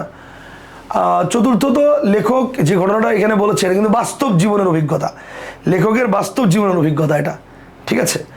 সো তার মানে এই যে গল্পটা আমরা পড়লাম এর মাধ্যমে ওই সময়কার প্রেক্ষাপটে আসলেই পাকিস্তানিদের বাহিনী কী করছিল সেই জিনিসগুলো সম্পর্কে আমরা কিন্তু একটা ভালো ধারণা পাই। ওকে, তো আমরা মোটামুটি পড়া পুরোটা শেষ করেছি। এখন আপনাদের কাজ পুরোটা পড়া, বাসায় এমসিকিউগুলো প্র্যাকটিস করা, সিকিউগুলো প্র্যাকটিস করা। আশা করি রেইনকোট গল্পের গুরুত্বপূর্ণ লাইন এবং এমসিকিউ এগুলো নিয়ে আপনাদের আজকের পরে যদি পুরো ক্লাসটা মনোযোগ দিয়ে করে থাকেন প্রবলেম হওয়ার কথা না। কারণ গল্পটা আমরা পুরোটা চাইলে আপনাদেরকে বলে দিতে পারতাম যে হ্যাঁ মাসে পড়ে নেন, কিন্তু সেটা না করে আমরা প্রত্যেকটা লাইন বাই লাইন ধরে ধরে পড়াচ্ছি। সেই জায়গাটা কেন পড়াচ্ছি, যেন আপনাদের উপকার হয়, যেন আপনারা এমসিকিউগুলো বা সিকিউগুলো লিখতে পারেন ভালো করে। তো এই কারণে আমরা কিন্তু পুরো গল্পটা নিজ দায়িত্বে শেষ করে দিচ্ছি। তো এই জন্য, এবং শুধুমাত্র গল্প রিডিং পড়ে যাচ্ছি এরকম না, গল্পের পুরো থিম, কে বলছে, কারে বলছে, কী জন্য বলছে, ব্যাখ্যা সহকারে। তো এই জিনিসগুলো আমরা তৈরি করে দিচ্ছি, এখন আপনার কাজ হচ্ছে বাসায় পড়া, ঠিক আছে। তাহলে সবাই ভালো থাকেন, ইনশাল্লাহ পরবর্তী ক্লাসে আবার দেখা হবে। আল্লাহ হাফেজ, আসসালামু আলাইকুম।